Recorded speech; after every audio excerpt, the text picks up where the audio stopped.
best.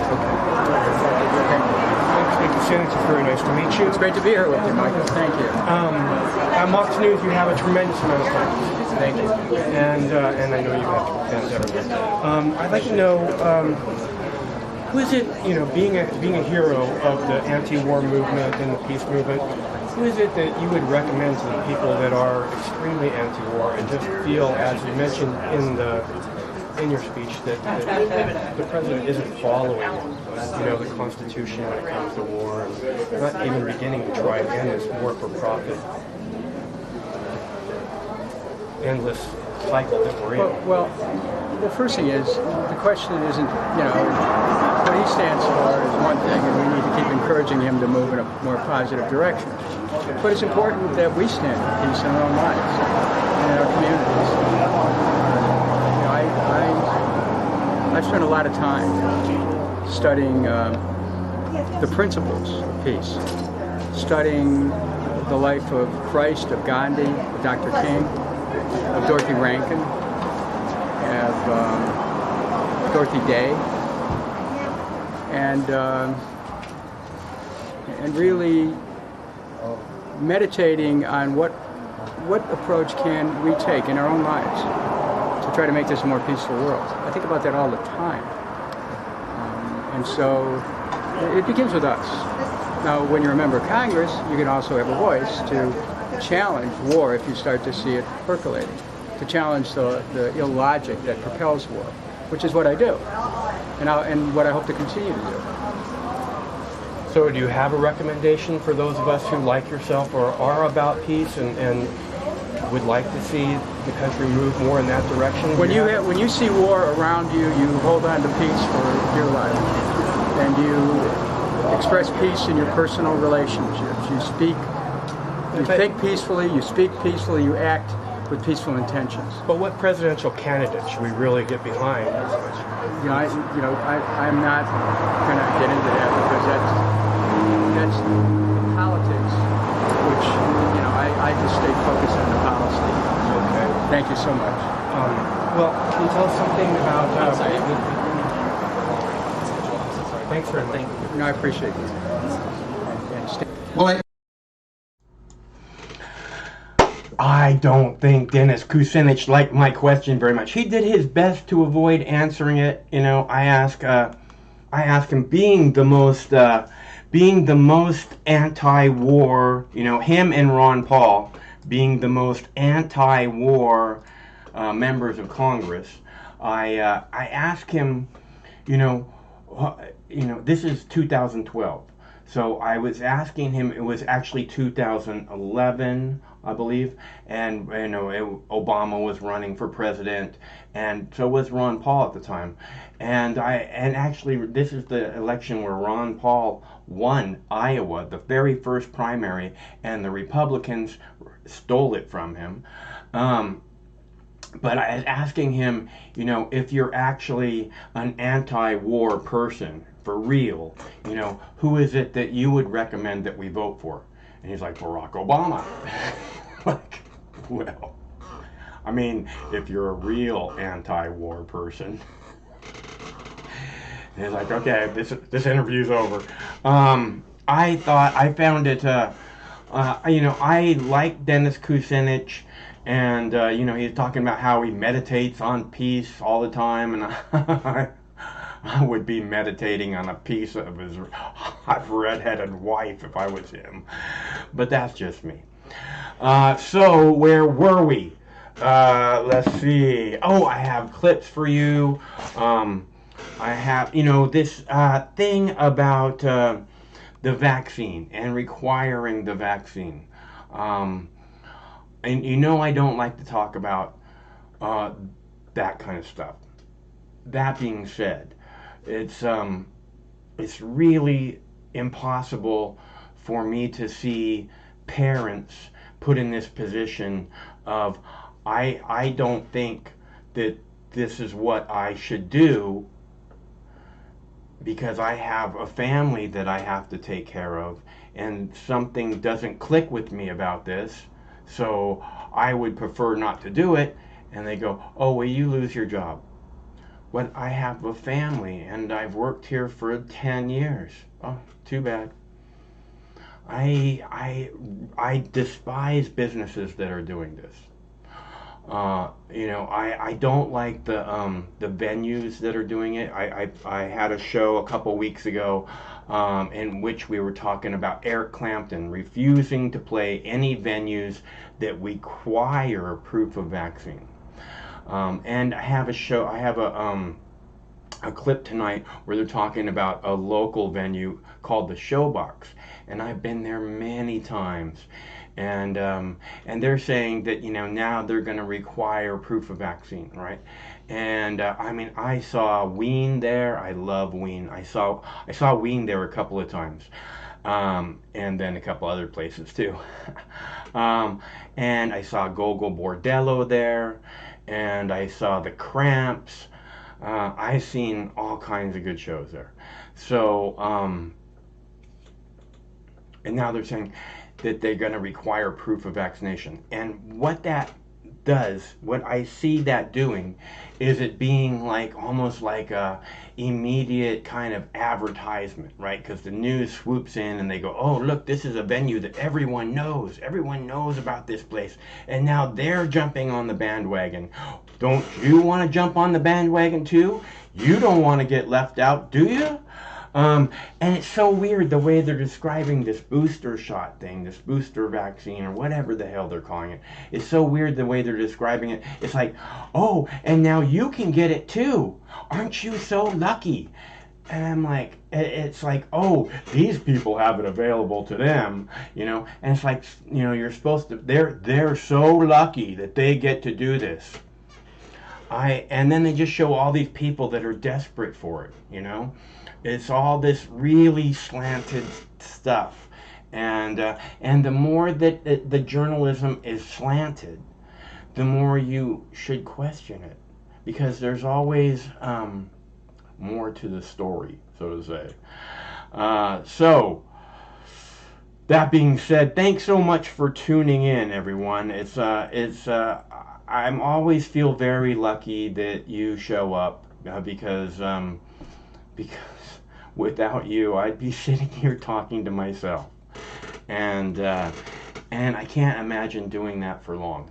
And I imagine that I probably have a thing or two left to say before I'm done. So thank you so much for showing up. It's why I keep doing this. And Jackie Cat, I wanted to thank you so much for sharing that story last night about you tripping on the DMT, because I know it's very personal for you, and I know that you did it for me. You shared that story. You put yourself out there, and you shared the story because you thought that Mike would get a donation out of it. And that's super, super sweet of you. You're an amazing human being. And Mox News is incredibly lucky to have you on their team, so you know. And thanks so much for sharing that story. I found it quite fascinating. And if we get together, I really want to burn some of that DMT with you, because that sounds like fun. Okay, so where were we? All right, thank you, Jackie Cat.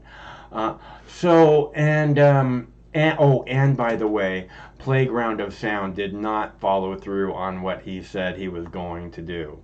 So you know. And I don't see him anywhere. He must be hiding. He's lurking. I have a bunch of videos for you. I have a paper full of big fat dabs to do with you. Oh, doesn't that look like golden goodness? I'm sorry, gooey golden goodness. For now, I need to heat up my tea, because I was running behind. I was like, oh, God, so I need to heat up my tea momentarily. Who's talking about my cunt? No one said to be talking about my cunt.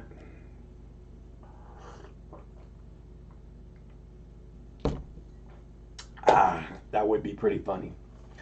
I don't know. You don't see many girls named Mike. I have met a couple of them. but it's pretty rare. So, yeah, right, POS, huh? Where you at? Where you at, bro? Come on, bro, where you at? And after I said such good things about him, oh my God. But you're wonderful, Jackie Cat. So let's see, where were we?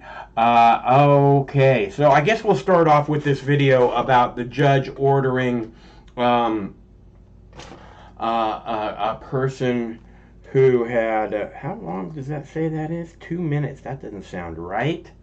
That only 2 minutes? Is that long enough to heat up my tea? I don't know. Let's see. Restraining order. Why don't we start with this restraining order, hate crime? How about we begin there? And this is a call-in show. The number is on the screen, 805-669-6397, 805 Mox News. I'll be right back. This is only a couple-minute clip. I'm going to go heat up my tea, and this is a threat, people. I will be back. A woman charged with a racial hate crime is accused of continuing to harass and stalk her neighbors. Tonight, a family says they worry the negative behavior will escalate before the woman's next court hearing. Q13 News reporter Frankie Thompson explains why they hope a civil lawsuit will make a difference. And we do want to warn you, some of the language and video may be considered graphic.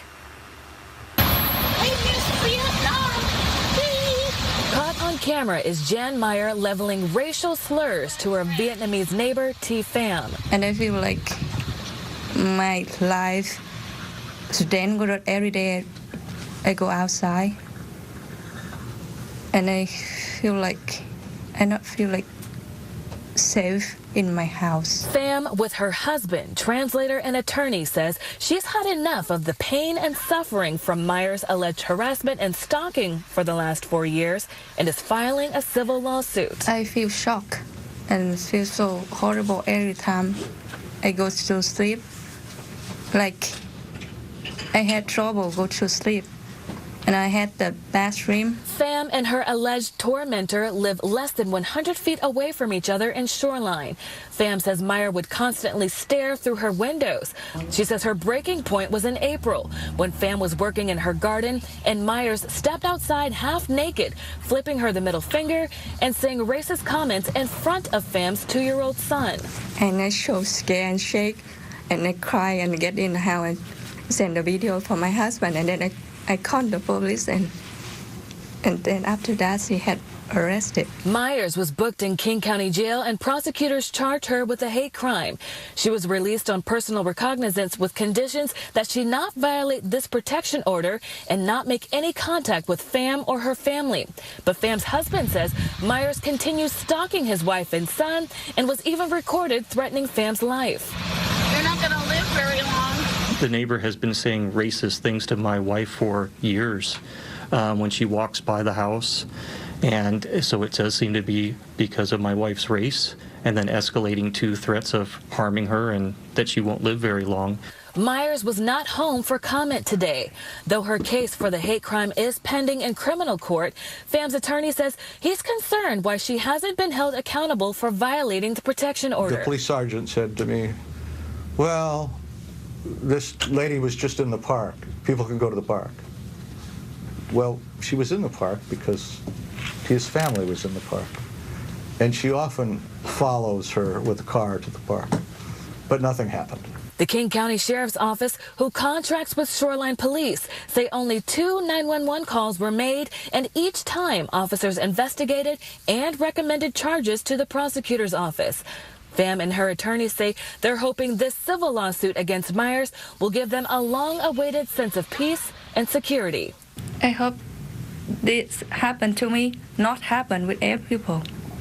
I hope to stop. That I want. Frankie Thompson, Q13 News. Police say at least 5 other neighbors have also experienced issues with this woman. Those neighbors were interviewed as part of the investigation in the hate crime case.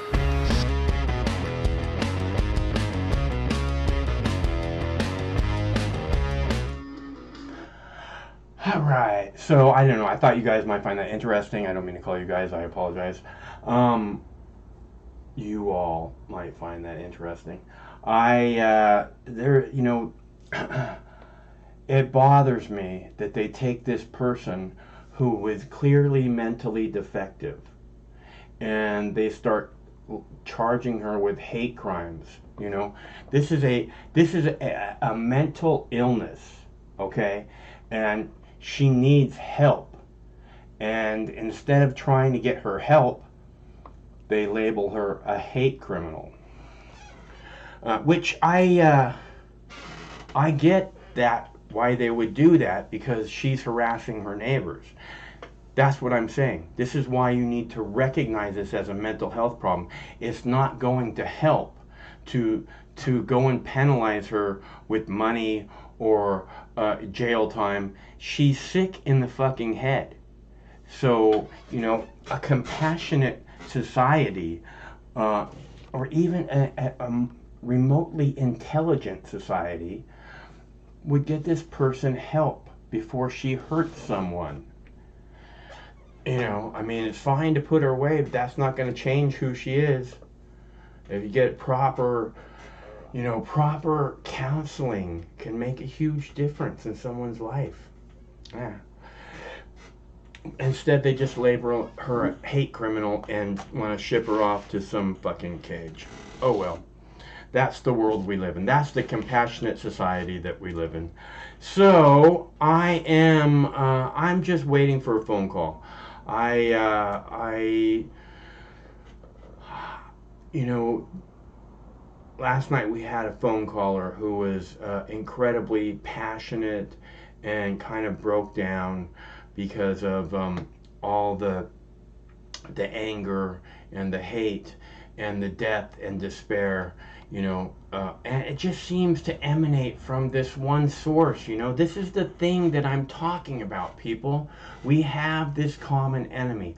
All this anger, all this despair, all this death and hatred seems to emanate from Washington, D.C., in my opinion. I don't feel the hate, the anger, the fear coming from Russia. I don't feel that. Do you? Do you feel the, you know, the death and despair that we have to face on a daily basis? Do you feel that coming from Russia? Do you feel it coming from China? Because if you do, you are really, really bought into the propaganda. For myself, I only feel the death and despair coming from really one direction, which is Washington, D.C., and the local police, the local governments. You know, they are the ones that are spreading the hate, that are spreading the fear, that are spreading the evil, the death, the despair, the destruction. You know, they're the ones limiting us. They're the ones holding us back from having an amazing society that actually helps people who have mental health issues. You know, this would be an obvious thing to a society who wasn't focused on creating death and despair. You understand? Like I said yesterday, you know, we could have gone into Afghanistan and said, hey, we have $100 billion. We have $100 billion, which would be 1/1000th or, you know, 1/2000th of what we spent in Afghanistan. We have $100 billion, and we'd like to help you. We'd like to help you have better lives. How can we do that? You know, I mean, that seems like at least the first thing to try before you roll in this fucking army that's going to cost you $2 trillion fucking dollars to run away with your tail between your legs. You know, why don't we try this other thing first? Maybe we can make Afghanistan a better place. It's only going to cost us $100 billion, maybe $200 billion. It's nothing. That's a drop in the bucket. You know, I mean, it's so simple, it's so logical, it's so strange that the people in Washington, D.C., who are supposed to be so fucking intelligent, would act the way they do. Isn't it? Hello, caller. Hey, Mike, how's it going tonight? Fine. How about you? It's going fine. I'm also doing well. Had a good day. Worked outside today, and same program, same bat channel, and was cutting. Although I did see a strain in the gardens that I smiled when I saw it. Oh yeah? It was Acapulco. Yeah, I did. It was called Acapulco Gold. Acapulco Gold. Yeah. That's That's a very old strain. Been around a long time. That's like 50, 60, 70-year-old strain. And it was there. It was like, wow. So we didn't cut that today, but... What did it look like? It looked, again, it looked a lot like those sativa dominant strains that were like from Humboldt County. It looked a lot like that. A sativa, like the Christmas tree shape, like that lime green. And then it had like really tiny little yellow hairs on the top of the colas, on the very top of the buds. It had these really tiny yellow hairs, and it wasn't a really tall plant. That doesn't really say a lot. I mean, but it wasn't really a tall plant, and but it was a beautiful plant, and it smelled good. Acapulco Gold. Anyway, that was a highlight of my day. I don't know if I've ever smoked any Acapulco Gold. Honestly, I smoked some Colombian Gold when I was in high school, and that shit just that was amazing, man. I'm telling you, that's one of the hardest laughing experiences I've ever had off the ganja. Smoking Colombian Gold, yeah. Yeah. I remember strains like Panama Red. That was a strain. I don't know if I ever smoked Panama Red, but I remember that, strain that people had smoked in the early 80s. That mid-80s, that time. Yeah. And, of course... somebody wrote a song about it. Panama Red, Panama Red. And then Maui Wowie, right, from Hawaii. Yeah. I see the Maui Wowie around. I see the Acapulco Gold around, too. There's a couple people that are growing it. A couple of retail people are growing it. And I lived in the Midwest, where I grew up, right? And when I remember being a young adult living in Chicago and getting weed from Jamaica, and that was kind of cool, getting it back from Jamaica, like Blue Mountain coffee. It's like the best coffee in the world. But that was an exotic, herb experience that I remember growing up, in my early 20s. But there were a couple of stories that I wanted to talk about tonight. And first of all, from Stop the Drug War, a lot of times I reference Stop the Drug War. There were two stories that I thought you might be interested in. And first of all, first one is a marijuana story from Pennsylvania. And Pennsylvania's Medical Marijuana Advisory Board has rejected 5 potential qualifying conditions. And this is the story. It says, Pennsylvania Board rejects adding new qualifying medical conditions. Pennsylvania State Medical Marijuana Advisory Board on Tuesday voted to reject adding 5 medical conditions to the list of qualifying conditions for medical marijuana use. These conditions were traumatic brain injury, hepatitis, hepatitis C, chronic insomnia that is not responding to other treatments, and major depressive disorder that isn't responding to other treatments. The board has already approved 23 serious medical conditions for medical marijuana use, but more board members were concerned the applications for traumatic brain injury, hepatitis, hepatitis C, were overly broad and cited worries that juveniles with traumatic brain injuries could qualify for medical marijuana. With chronic insomnia and major depression, the board concluded there was no evidence that medical marijuana would benefit patients with those conditions.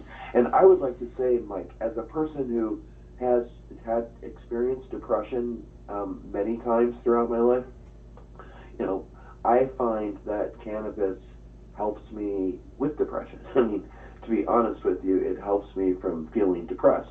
And instead of using a hard drug like opium or something, Paxil, heroin, to numb my reality, Cannabis doesn't even do that. Cannabis does not numb your reality. It, So it doesn't it have heightens. It heightens your reality. Yeah, exactly. So if you're depressed and you're all like, God, I want to fucking kill myself, and you smoke some herb, you appreciate things like the flowers or whatever, the trees, Yeah. the landscape, wherever you are. Like the Bright Side commercial. More appreciation. Like the Bright Side commercial. So I wanted to say, let's see, the cannabis. Oh, do you know if they don't have recreational there, huh? Apparently they don't, because it's a medical marijuana advisory board passing these rules. Yeah. So it doesn't sound like there's recreational cannabis in Pennsylvania. Well, for the traumatic brain injury, it's been shown that cannabis can have remarkable results. So again, this is one of these things, like I said before about myself not trusting the for-profit medical industrial complex, because they've lied and lied and lied to us. And not only that, it's not this one thing, this one board thing. It's that for generations, the American Medical Association told us that cannabis has 0 medicinal qualities. So they've lied and lied and lied to us, and so I just don't trust them. Yeah, and naturopathic medicine or using plants to try and solve problems, that's like as old as people are. Yeah. Like definitely older than allopathic medicine and chemicals. Like even that person Otzi, the Iceman, who's like 12,000-year-old mummy or something they found in the Swiss Alps on the border of Austria. They found this mummy buried, and he had like 3 different kinds of mushrooms on a belt around his body. One that could make fire, one that he could put on a wound as an antiseptic, as a bandage, and another one that he could eat. Like there were different kinds of mushrooms that he was using. So they were very aware of plants and how plants could be used. And I wanted to mention Paul Stamets, the fungi perfecti person who, lives down here in Olympia.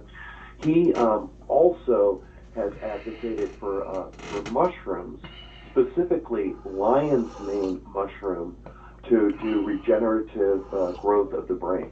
So there are mushrooms that, if you take them over time, have demonstrated that you can regrow neurons, which is really important if you're dealing with things like Alzheimer's disease, which is a degenerative disease of the brain, or traumatic brain injury. You should be eating lion's mane mushroom, which has this regenerative, neural tissue. It regrows your fucking brain. Which is a great thing. And cannabis definitely doesn't have any negative effects. So for the fact that if somebody says they have traumatic brain injury and they want to use cannabis as treatment, I mean, dude, it's just cruel. It's just fucking cruel to tell that person, sorry, but if you use cannabis, you will be breaking the law because you're not covered by our very restrictive medical marijuana rules. Fuck you. I mean, and people complain about China and Russia, like we're torturing people who are sick, right? They're sick or they have an injury and they're sick, torturing those people, and then we act like we have all of these freedoms. Come on, man. You know that. It's a no-brainer. Yeah, it's not something. It's showing people zero care. That's for sure. Sick people. Another story from zero care. Absolutely, they don't care. It's almost like punitive too. Yeah. Not only do they not care, they're almost punishing people, saying that because you think differently than us, you can go to jail if we arrest you with this substance. The other story from Stop the Drug War, which I thought you might appreciate, was about Afghanistan. So this is, this journal, stopthedrugwar.org, this is their very brief take on Afghanistan, which I found interesting. They said this. They said, the United States spent nearly $9 billion to suppress Afghan opium. It remains the world's largest opium producer. As the 2-decade American invasion and occupation of Afghanistan comes to an end, it's worth noting that the United States tried throughout the occupation to quash the country's opium crops, spending $8.9 billion over the years to do so, i.e. drug eradication programs. To no avail. The UN Office on Drugs and Crime reports that Afghanistan has accounted for more than 80% of the global opium production. Most numbers I read are over 90 to 95% throughout this century, and that opium cultivation in the country rose from 150,000 acres in 2002 to more than 450,000 acres last year.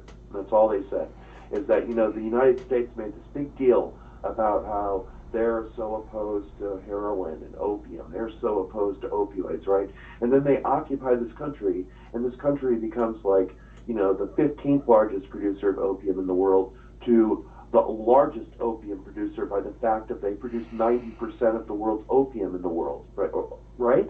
And anyway, that was what Stop the Drug War wanted to say about U.S. policy in relation to Afghanistan. Ooh, it doesn't make sense what they have to say, because the U.S. we all know that the U.S. military was guarding the poppy fields, so they act like they were actually trying to eradicate it when we know that they weren't. Why are they doing that? I did read a couple of articles, Mike, that substantiated what you had said, and that basically they said that there's a real high possibility that the United States left $150 billion worth of weapons in the country and agreed to a quick transfer of power in exchange for maybe keeping the opium route open, right? So the Taliban also used, even though they didn't allow heroin production or opium production, they actually make the heroin in Pakistan, but opium is, in Afghanistan. But they agreed, I don't know. There's some speculation that those routes may remain open, is what I'm saying, even though the Taliban has explicitly said they're not really into opium at all. That'll be a litmus test to see if they're for real. If the Taliban cut down the opium routes and they don't go into Iran and into Russia and into Europe, then we'll know that they're for real, that they're serious. But if that heroin and opium keeps flowing, then we know it. We don't know yet, I guess what I'm saying. Yeah, I don't know how that's going to go. I know that before that the Taliban had pretty much eradicated the poppy production, from what I understand, while they were in control, and then it got ramped back up when the U.S. took over. So. Okay, the last thing I wanted to mention, your very last thing, and this is about Washington State, and I don't think you played a story about it, maybe you did, but there was a ruling in the Supreme Court of Washington State that will protect homeless people from having vehicles towed in Washington State. Basically, the Supreme Court said that if you're living in your vehicle, it is your home, and it's kind of a big precedent for other states and even other, the federal courts and stuff, because it's a court standing up and saying that you can't take a person's property away from them if it's their home. And I'll be really brief. This is from King 5 News, and they said, Washington Supreme Court has issued a key decision protecting people who are living in their vehicles from having them towed. In a case that drew widespread attention amid the region's housing crisis, justices declared it was unconstitutionally excessive for Seattle to impound a homeless man's truck and require him to reimburse the city $550 in towing and storage costs. The court said the vehicles people live in are homes and cannot be sold at public auction to pay their debts. This eliminates a financial incentive for towing the cars in the first place. The man at the center of the case was warned by police for 4 days in advance, that his vehicle was in violation of a city ordinance requiring vehicles on public streets to be moved every 72 hours.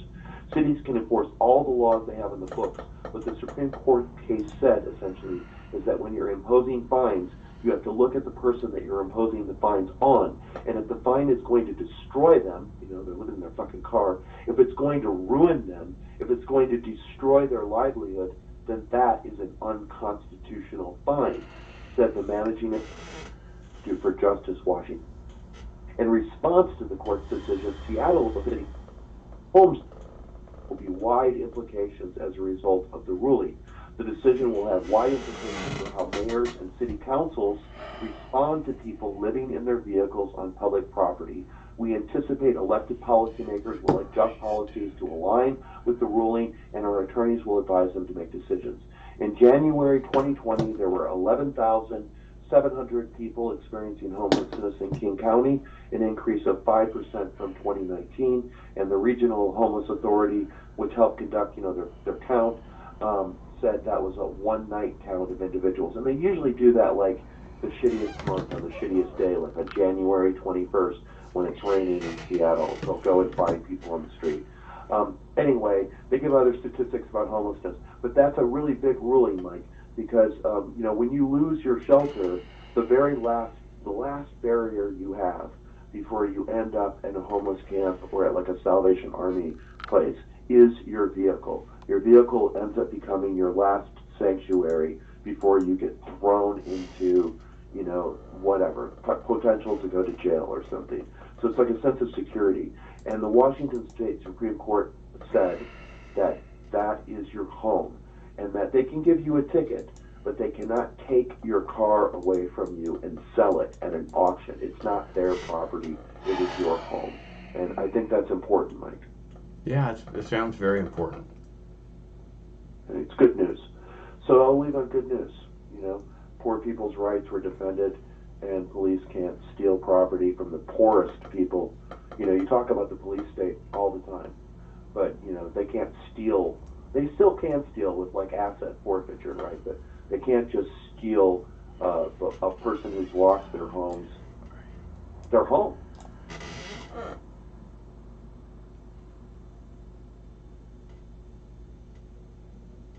Okay. I don't know if you're talking or not. Okay, see you later.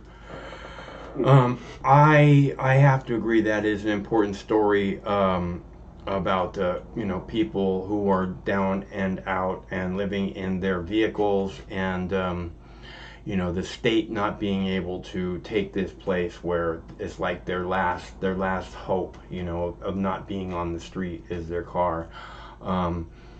That's really good news. So I'm very glad to hear that.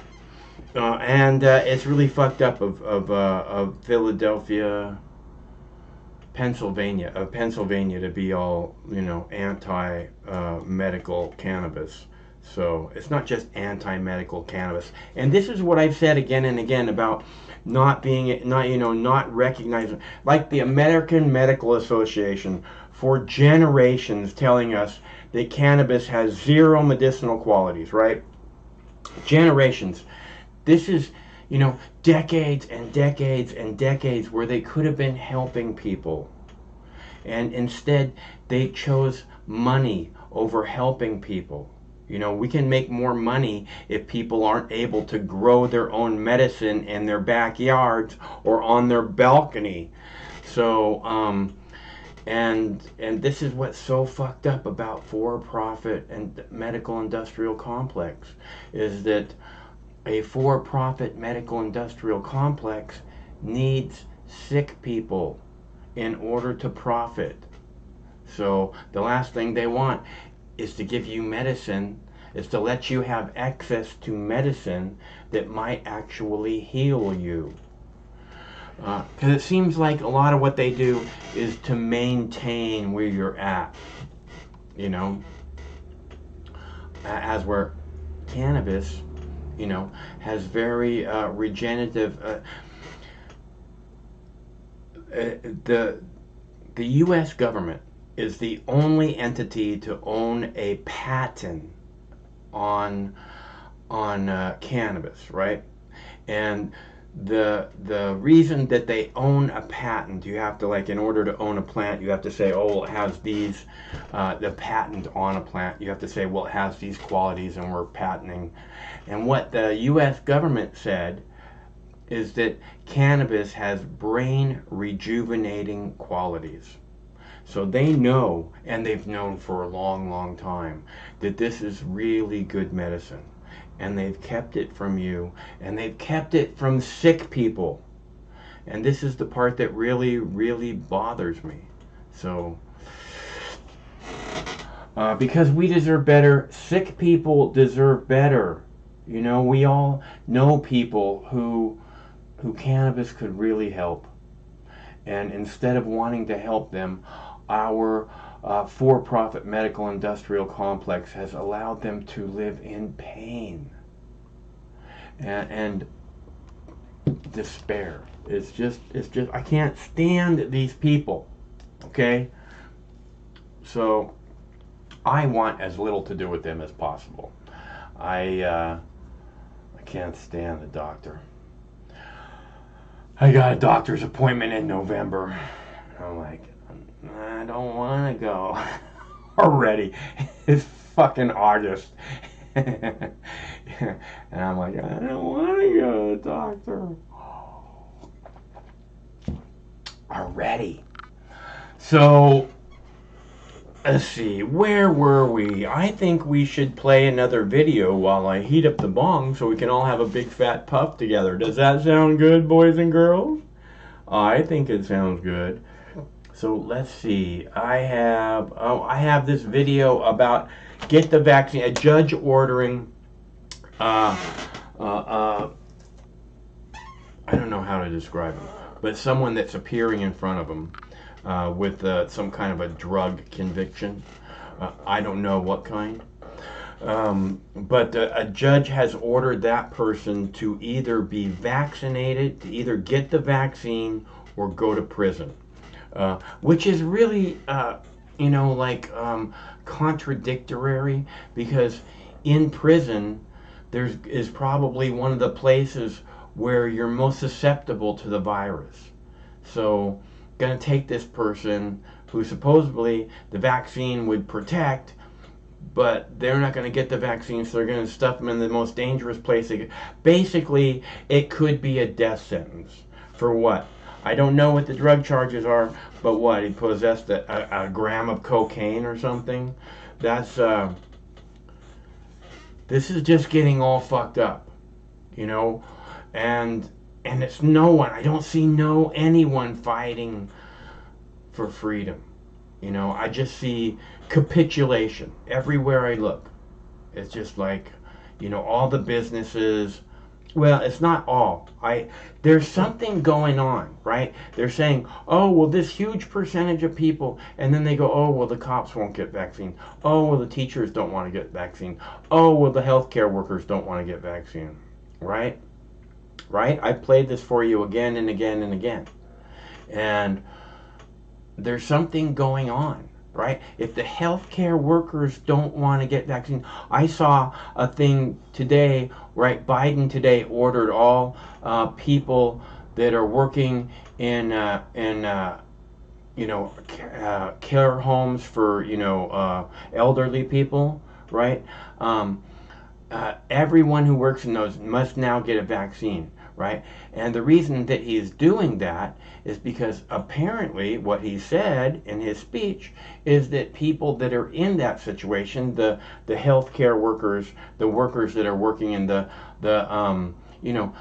retirement homes with the old people who need care all the time, those people have to get vaccinated. But the reason he has to tell them that is because apparently there's a large percentage of them that are not getting vaccinated. Okay, now to think of this, they were the very first people that were offered the vaccine. Is the healthcare workers that are working with the elderly in these, I can't think of the name, what they call them, convalescent homes, whatever, right? And they were the first ones. And now what I'm hearing, according to Biden, is that, they're not getting their vaccines. So we're going to require that they get their vaccines. Otherwise, they're out of a job. So there's healthcare workers that we need desperately, and we're going to fire them. We're going to take away their livelihood, what they've trained to do for years, what they've done, because you're going to force them to do something that they don't want to do. And again, there's this strange thing going on, right? These medical professionals are not wanting to get vaccinated, okay? They work around the elderly. They've seen what happens to the elderly population, just becomes devastated by this, and they don't want to get vaccinated, right? So there's something that they're seeing that we don't know about. Because otherwise, why would they be so hesitant? You know, it's protection for them, it's protection of the people they work for, it's protection of the people they serve. You know, they're medical professionals. Why would they need to be forced to get the vaccine? Police, right? The mayor of Seattle is saying that all city employees that are not vaccinated by October, blah, blah, blah, will be fired. I have a video, I played it last week. I have it posted on here. Mayor of Seattle refuses to say if she'll fire cops. She was asked 4 times in the interview. And she went blah, blah, blah, blah, blah. She said, yeah, but are you going to fire the cops? Blah, blah, blah, blah, blah. 4 times. She refused to answer the question. Now, and I was really glad that the journalist, that the reporter was pressing her and asking her again and again. But again, the police, she's being asked, are you going to fire the cops, you know, during this time when we're having trouble recruiting cops, you know, and medical professionals, are you going to fire the cops? And teachers, are you going to fire the cops, right? And she refuses to answer. And the question is, again, if this is 1 or 2 cops, she'd be like, fuck yeah, we're going to make examples of those bitches, right? Which leads me to believe it's not 1 or 2 cops.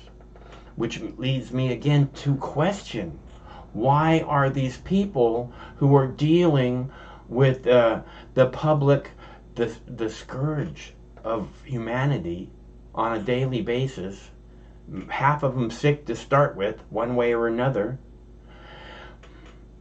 why would they be saying, no, we're not going to submit to you forcing us to do something? Right? Why? What is it that they know that we don't know?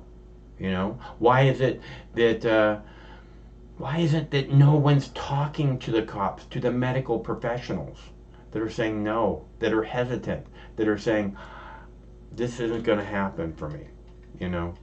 Because I would like to hear what it is that they know, especially these you know, people working in the convalescent homes or the, you know, the centers for elderly people who need medical attention. I would really like to know what it is that makes those people hesitant. Because obviously they're very hesitant. And according to Biden. So I would be very interested in finding out about that. I am going to play this vaccine or prison video for you while I heat up the bong. If you'd like to have a puff with me, I'll be doing that right when we get back. It's a short clip, so it should only be like 2 minutes, 2.5 minutes, something like that. Just long enough to heat up the bong. Be right back. How about this? Get the vaccine or go to jail. That's what a judge has ordered in Ohio during one man's sentencing. 21-year-old Brandon Rutherford was in court on drug charges. And as part of his probation, Judge Christopher Wagner reportedly demanded he get the shot within 60 days or face prison time. Now, I have some questions about this. Since when does a judge get to take someone else's medical decisions in hand? Well, that actually has happened in American history. Very dark moments in American history that involved forced sterilization. But medical treatment, vaccines as a condition of probation? Joining me now to react, Fox News contributor Tammy Bruce. Tammy, I just want to turn it over to you. What is your reaction to this story? Well, this, of course, is inevitable because everything that we're seeing is pretty much the same thing, which are politicians enjoying the ability to tell you what to do. This is effectively training. It is training the average individual, the regular citizen, conditioning us, whether they be employees or restaurant owners or people who go to dine, whoever you are, you're being trained into believing that the government is allowed to do this. The government, of course, can be a judge who's getting signals from a mayor, who's listening to Dr. Flipper Fauci, who's listening to de Blasio, and they all come together. And, of course, what we've learned is that a lot of governors and mayors and others have been reversed by courts, thank goodness, because their decisions have been illegal and unconstitutional. And this is why I think that the importance of who it is we elect matters. Character matters. Right. Because when they get it's like an addiction, Will, right? The moment they get a taste of this, this is now the way that you operate. And of course, the foundation of it is believing that the average citizen is a moron, that we're the ones who are idiots. And yet, if we look at what's happened in Afghanistan, we know that, of course, a fraud's been perpetrated on us when it comes to people who've told us that they know what they're doing. You make an excellent point about character, because you give someone power, you need to know how their character will respond to that power. And you point out judges. We're not paying enough attention to what judges are doing across this country. For example, in Dallas, it's a judge that's requiring everybody in that city to wear a mask. Pay attention to who we elect at every level and their character. Tammy Bruce, always good to hear from you. Thank you. Thank you. Thanks, You just heard Tammy bring up Afghanistan.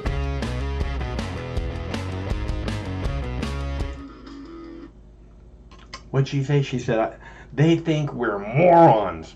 I really like what she had to say about training. It's not so much training as brainwashing. I guess it is training to a certain extent, but it's because it's getting you used to the idea of when they say jump, you jump, instead of saying, wait a minute.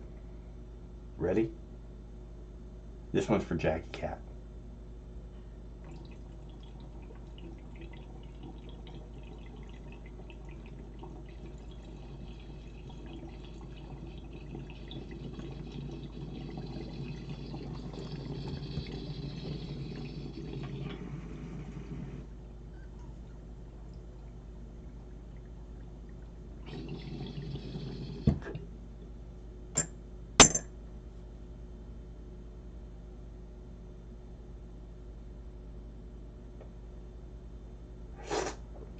Oh, baby. That's for Jackie Cat telling this story yesterday, which was really interesting. If you missed out on Jackie Cat's story about when she saw an alien, you did miss out. Very interesting. All right, so we got a puff in. We played the video about the going to jail. I really liked what she was saying about how this is training. It's like I was talking about yesterday, how they're setting up this thing in your mind about oh, well, they're not saying that there's a terrorist attack coming. They're saying, oh, well, this horrible withdrawal from Afghanistan is going to create all these terrorists, and kind of planting the seed that it's only inevitable. It's only a matter of time. They're going to start labeling a lot of these people that are immigrating from, actually, I hear it now already, that they're implying that some of the people that are coming over from Afghanistan are going to be terrorists. And I think that's really fucked up, because there's all these desperate people, and what's really fucked up about it is that they're using this thing, and they're like taking this person, this Afghani descent, and they're saying people like this, some of them are going to be terrorists.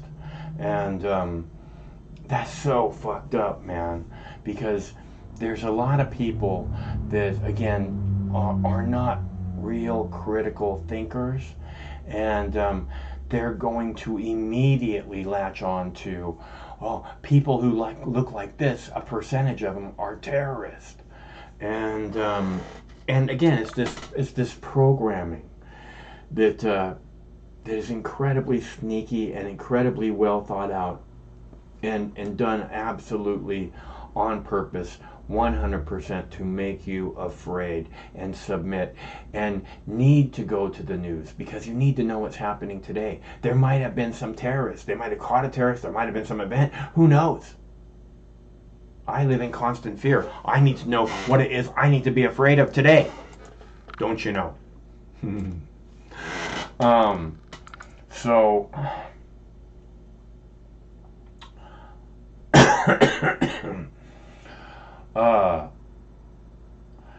this is the programming that I see, and I do despise these people that are saying that a percentage of these people from Afghani descent are going to be terrorists. You don't hear them saying a percentage of white people are going to be terrorists. A percentage of, Italian people are going to be terrorists. You don't hear that. it's and them doing this, saying this, is really disgusting, because they have this place of, again, authority. When you're watching the TV, you kind of open your mind to ideas, you know, and that's what this last person was saying, is that you're being trained to believe these things by authoritative figures, which is what I talk about all the time. They make you afraid, and then they say, don't worry, we'll keep you safe. And this is not what sentient beings need, is someone else to keep them safe. Okay? We're not in a war zone. I'm not in a war zone. I don't need someone to keep me safe. I don't at all. It's weird, you know, I have this garden out in the backyard. There's like 15 plants, right? And the neighbors can see right down over it. And people are like, aren't you worried about that? I'm like, why? You know, well, you know, I'm not worried about things. Because what's the point? You know, they say stress is the big killer, right? This worry is a form of stress. So why carry that around with you constantly, everywhere? Why let people program that into you? Because this is what they're trying their best to do. And this is why we talk about this, because every once in a while there's this little glimmer of truth. And instead of the little focused area that they're saying this little glimmer of truth about, we can take that little glimmer of truth and we can say, yeah, the media, it's not just about this one issue that the media is doing. This is about all these issues. And you know, we can do that with politicians. We can do that with the government in general. And police and all these fucking institutions that we should be able to trust in. It's like I say again and again, all the pillars of the community, the police, the for-profit medical industrial complex, the politicians, the on and on and on. It's just all full of shit. The religion's full of shit. You know, I'm going to do a show about religion. Like really soon we're going to do a show about religion. Because it seems to get under people's skin when you think logically about God. So I'm very much looking forward to that show. Because maybe we'll get some callers on that one. Hopefully. That's what it's all about. If we got some callers on that one, I am so ready for that discussion. I like talking about stuff, you know. I thought the call with Manny last night was very insightful, you know, because I don't know if Manny will be calling back real soon. I probably gave him a lot to think about. And if you missed that call, you definitely missed out. I'm thinking we're going to have to start clipping out some of these phone calls and that sort of thing, because some of them are fucking priceless, don't you know? And that one was pretty good. So you know, I always enjoy hearing from Manny. I don't want anybody to think that, you know, because I might be pointing something important out to you, that I'm not enjoying speaking with you. You know, I was a little rough on Manny, but it was important what I was trying to get through to him. It was important to him. And I hope that he has been thinking about it, because, like I said, it is important to him. And the fear. We talk about the fear all the time. I remember when Manny called a year and a half ago, you know, in February of 2020, right? And he's saying, we're all gonna die. I was like, Manny, just stay cool, okay? Just stay cool. We'll get through it. We're all gonna die. You don't understand, Mox. We're all gonna die. No, man. Just stay cool. We'll get through it. And that's the whole thing. I don't know if this is a cannabis thing. I think probably partially is what I keep seeing, what I've seen again and again and again, especially since September 11th, 2001. What I've seen again and again and again is people saying, we're up shit creek. We're so far up shit creek. We're never going to get out of this.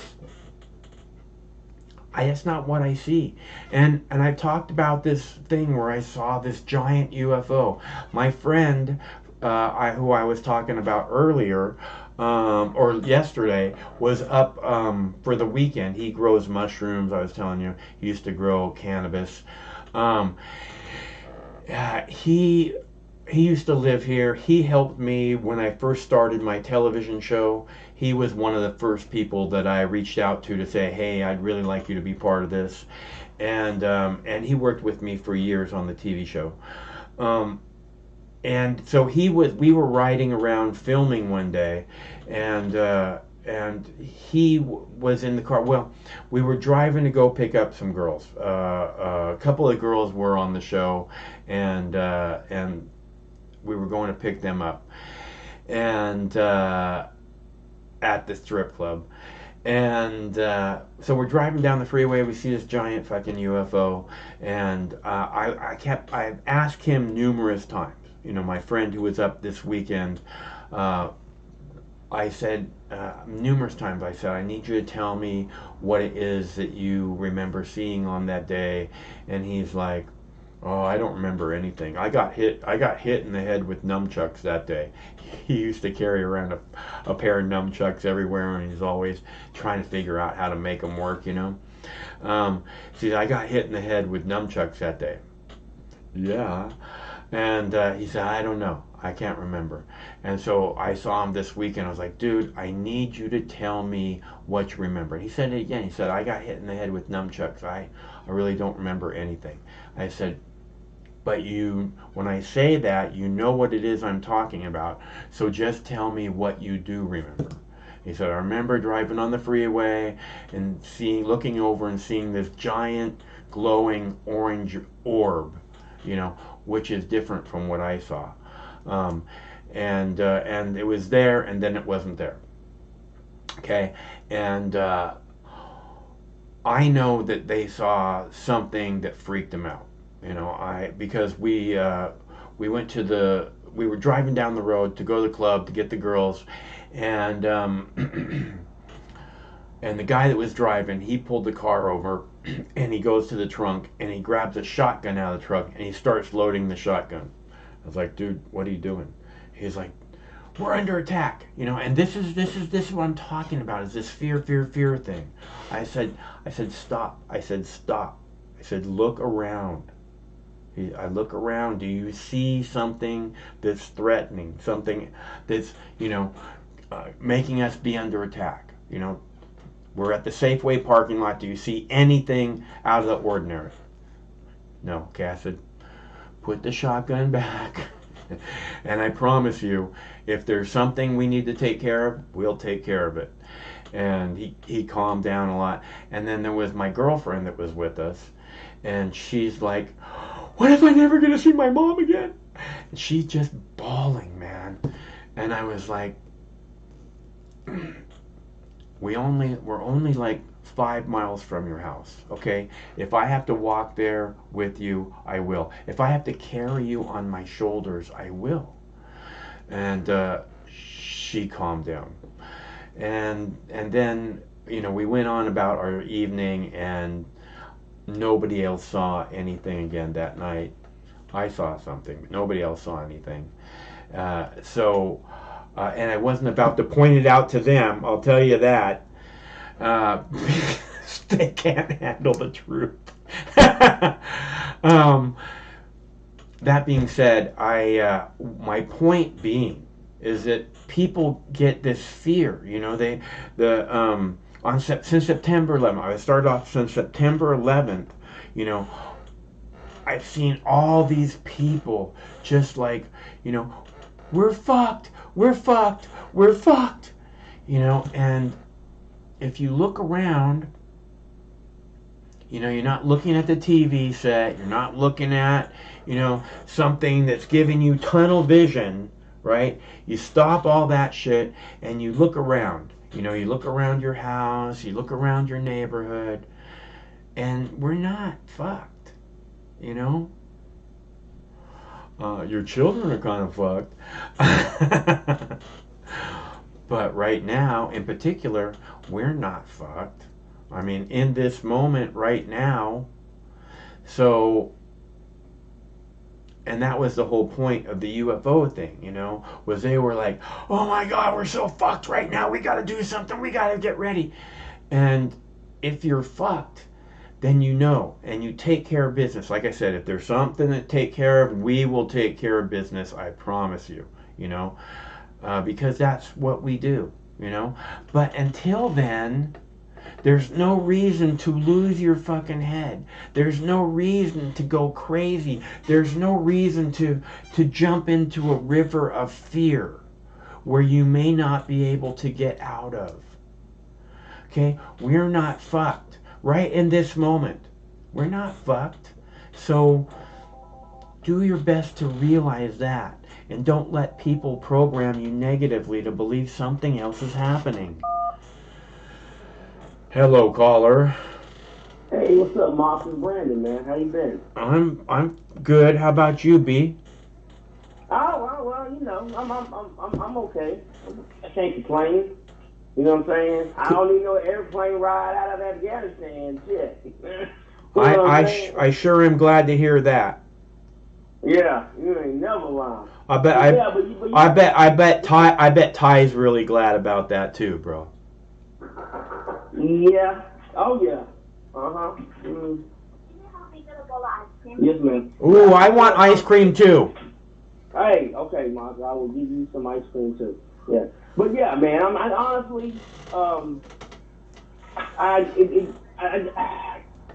it just proves so many things that that really gives a lot of other countries power, meaning that maybe our version of what life should look like in a country doesn't work out, you know, and here we are promoting so much of it, and for 20 years we try to promote it. All right, baby, you know, to build schools, to build roads, infrastructure, or whatever, and all these people wanted to be was left alone. That's it, you know, and it took us 20 years to figure that out. So now, you know, it's more or less, it's just, if you look at all the other countries, like Russia and China and other countries like that follow Sharia law, they're just like, you see, that capitalism, that American shit ain't for everybody. You know what I'm saying? And that's really just what it is when it comes to that situation. But the whole fear factor of people trying to scare each other or the government or whatever, I see that right now with, well, Afghanistan is going to turn into this, and right, the next 9/11 and all this other stuff. All these Afghan immigrants are going to be terrorists. Yeah, and I'm like, you know, there's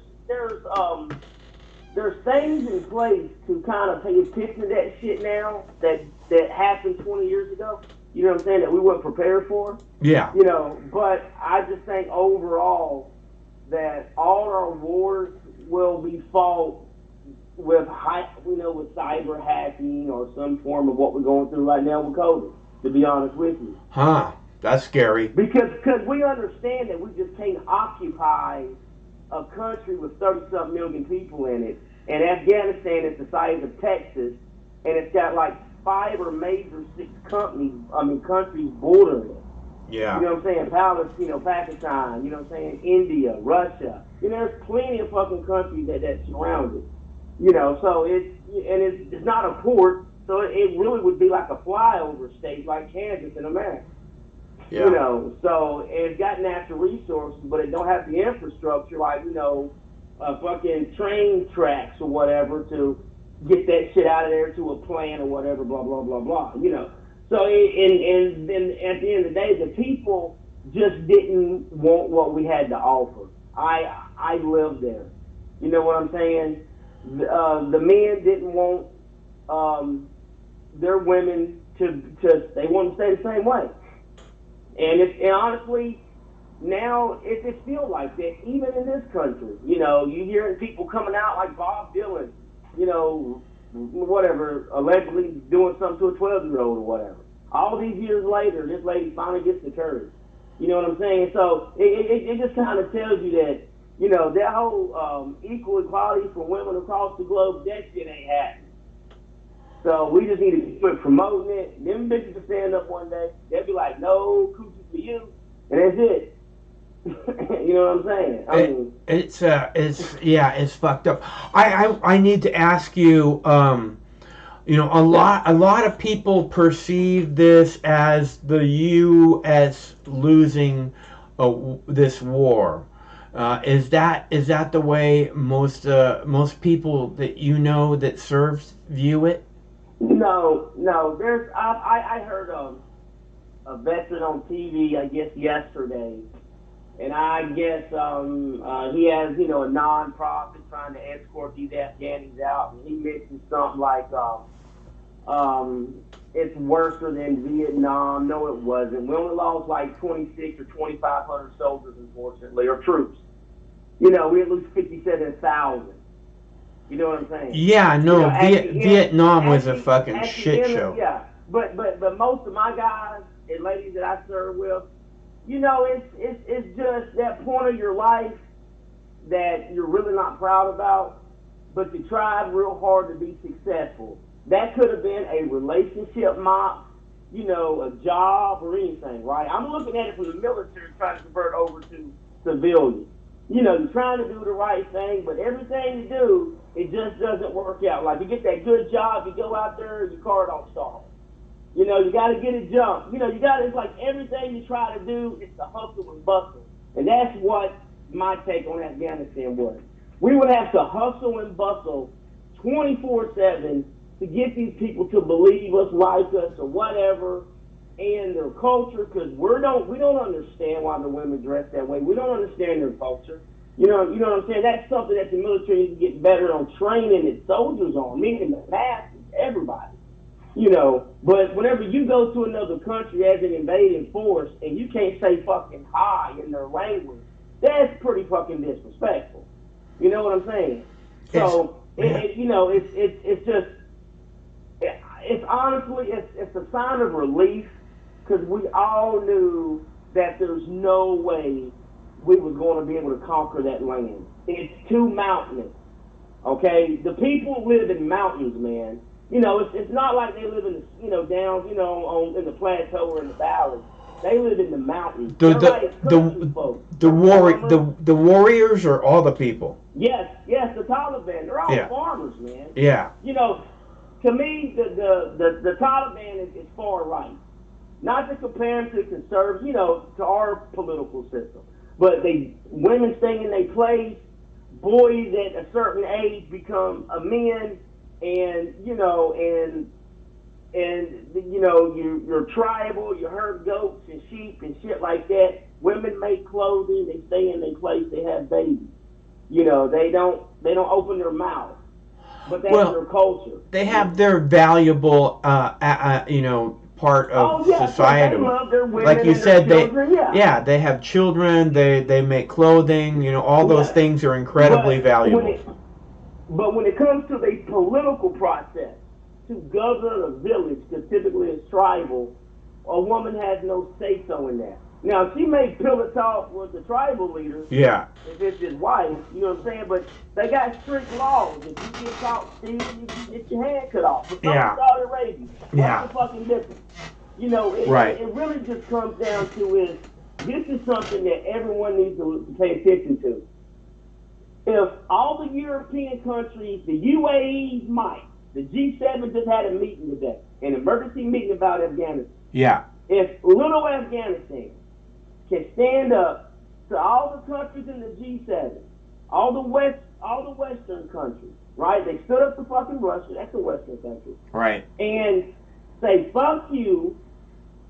Now, we all know Afghanistan is going to turn into just a training cell for terrorists. I don't know that. But Well, it would make sense but because look what it would says- make sense because there's a fuck ton of weapons there, and these guys, Well, you know. but also it's also funded by all these Muslim countries. But this is something that that Israel should be concerned. There's like seriously. Israel's concerned about everything, dude. Israel. But listen though, yes. Israel is like the biggest what, bunch of 3 crisis. million Go Jews ahead. across- I'm just like what? I don't know how many millions of Jews they are. It's not a lot of a planet of 7 billion. You know what I'm saying? It's not like 100 million. It's a very small number of Jews. Okay. And now they're surrounded by all those Arabs. And the most mightiest player in the game, America, the UAE, backed the fuck out. And they created an army for 20 years that couldn't last 11 days. You see what I'm saying? So that kind of tells you that everyone in the Middle East is saying, fuck you and your policy, fuck your mask, fuck your mandate. We're going to do what the fuck we want to do. Okay, don't govern us. We'll figure it out. And we'll see where it goes. But we lost a big, it's a game changer on the world stage, Mark, is all I'm trying to say. You know, and if Americans want to just say, well, we'll pull our resources back to America and build our wall and worry about us, then there will be a new player in the game to step up and be number one, and that's going to be China. Is that what you mean by game changer? Yes, that's the game changer because now what I'm saying, listen to what I'm saying. This small country are these few thousands of soldiers and these millions of these people in this country said, we don't want you here, bye, go. Because the Taliban grew so much. You know, Moms, whenever we went to Iraq, we made it policy that you could only have one firearm in your house. That's what we told these people in Iraq when we took over. In the middle of a war zone. Yeah, that when they're like, wait a minute, how can I? So where's their second, First Amendment right, Second Amendment right, whatever, right? You see what I'm saying? So we constantly failed because not everybody wants to drink tea at noon. Ooh, I do, but go ahead. Yeah. But you know where not everybody is Christian. Yeah, and the last thing you want is leaders of another country insulting somebody's faith, like a lot of people in America did about their religion. So we've lost that, period. So and then it's even worse than that because the only thing that we can do is try to attempt to get off of Saudi Arabia's money when it comes to oil. That's really it. We're fucked. I think we could try and not, I don't see how the military fixes anything, Brandon. You can't. You gotta just deal with it. So why are we spending all this money to try and go and fix shit when we know that we can't? Shareholders, Mark. Yeah. I mean, that's really honestly, that's it. Shareholders and think tanks. They, obviously, whoever decided, like. I'm pretty sure you heard about General Clark, Wesley Clark. Yeah. I think it was him in a famous interview where he went to the Pentagon and they said, "Hey, we're invading like in 5 years 7 more countries." He goes, "What?" And he showed him the memo. It's on YouTube, and he names all these countries: Libya, we overthrew them; Iraq, Iran, whatever, Syria, right? None of it ever happened but fucking Libya, and Libya turned out to be a mess. So we never. This form of colonization that is really embedded in the European form of government is not fucking working. And it's costing these European countries a lot of money, and it's creating, to be honest, forced migration. So now you got a whole lot of Middle Easterns in Germany who really didn't want to be there, and the Germans don't fucking want them there. So you constantly see this shit, the same shit here in America where we're fucking with Central America on the whole war on drugs, and these fuckers keep coming up. Because they don't want to live in a war zone. You know, they don't want their babies in a war zone. That's for sure. You know. Yeah, that's why they send them up here. Yeah, and that's all because of our black market, you know, and the flood, and we send a lot of weapons there and stuff, you know. Well, and Black Ops. Yeah, right. They're intrinsically involved in the drug war, so, and not necessarily in a good way. Well, and again, if America's motto is war is good for the economy, there's something wrong with capitalism. There's something very wrong with what we're doing in this country. Yes, we're doing it wrong. That's it. That's it. I mean, we can still trade and have jobs overseas, and this is what we're doing, but we're not, we're not fixing our own, and we're just wasting money on. Honestly, it's like we built a 20-year building and just broke it down. To be honest with you. Well, the problem, what I see, people didn't want to live in the building. When I say is there's something wrong with what we're doing, I think it's pretty obvious what's wrong, honestly, and that's that the people, we the people, you and I and the good people of the United States, don't have any control, don't have any say into anything. It's only the rich people who actually have say in what's going to happen next in our world. So that's where it goes all wrong, because the rich people only have their interest in mind, as where the millions, hundreds, tens of millions of us who are, like I say again, the people of this nation are great and smart and educated, and they have incredible ideas. We could be making our country, our world a better place, but it appears no one in our government has any interest in that at all, Who that doesn't make money? I mean, again, it's just total control, domination, and it's obviously, I think it's just part of us being human, especially for men, to where we always feel, excuse my French, that we got to have the biggest dick in the room. We have to be the loud one, flexing our muscles, drinking all the booze, dominant, all the small people. Got to be dominant. Yeah, exactly. And I think that throughout history, in the past, 200, 300 years, where history's more well documented, that people see it and know it, and people are less reluctant to support it, like you see right here in America. Obviously, there's no major protest about us pulling out of Afghanistan, correct? I ain't seen no major protest. Right. So obviously, everybody wanted the war over with. So so there you go. Now, if you go ban gay marriage, they'd be 1 million some bitches in D.C. Yeah. You know what I'm saying? Yeah. Like, oh, hell no. Well, I've seen a couple of protests, but I don't see anything like what you're talking about. There'd be people everywhere in the street. You mainly see bring the Afghanis or these people that, and believe me, they all deserve to be here, given the opportunity, and I ain't going to say you got to bring them all here because they helped us out. They helped all these other countries. I think the Canadians said they'll take 20,000. That's great for Canada. Hell, they only got 20 million. You know what I'm saying? Yeah. And so Canada's really good. Canada's really good about taking in immigrants. Yeah. And I don't see them having a big problem with terrorism. No. They I don't believe so neither. Yeah. Yeah. But yeah, man. Well, okay, so when we look at Iraq, when we look at Vietnam, when we look at Libya, when we look at Syria, those are all military failures? I would look at it this way. Look at those places that you just named and look what weapon systems them soldiers use to kill our soldiers. They use the Kalashnikov. Okay? Okay. So it's really an arms race.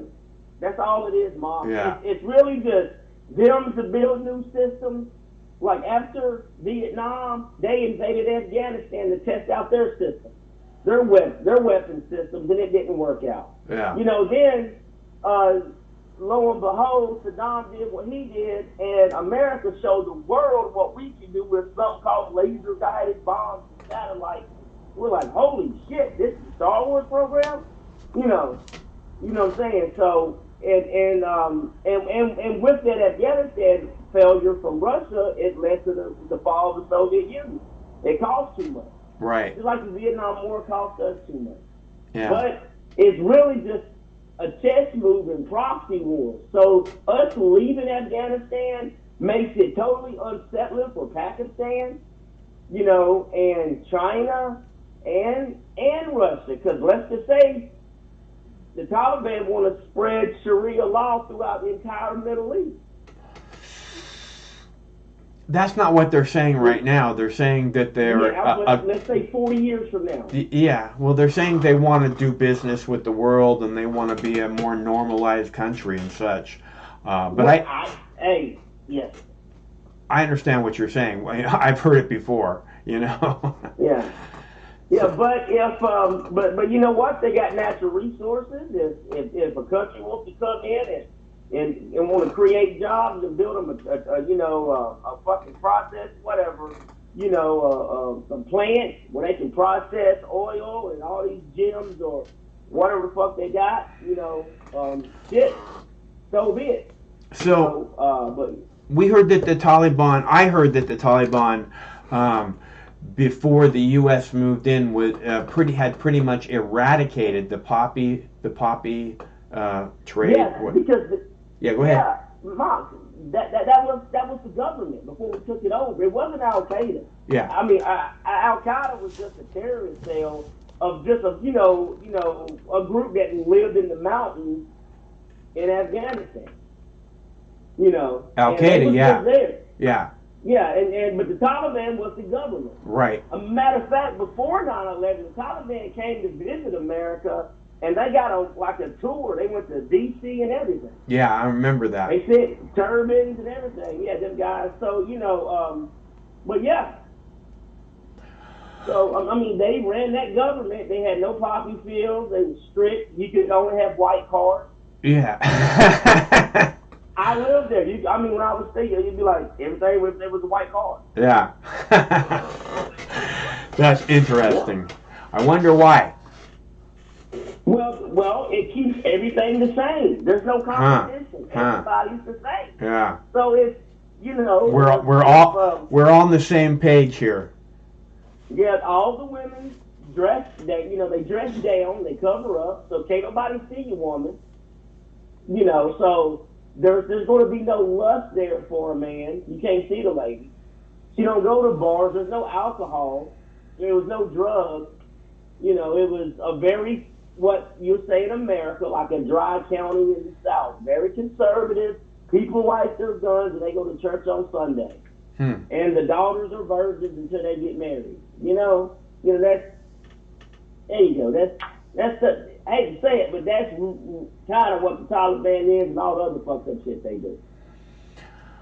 You know, killing gays and stuff like that. Yeah.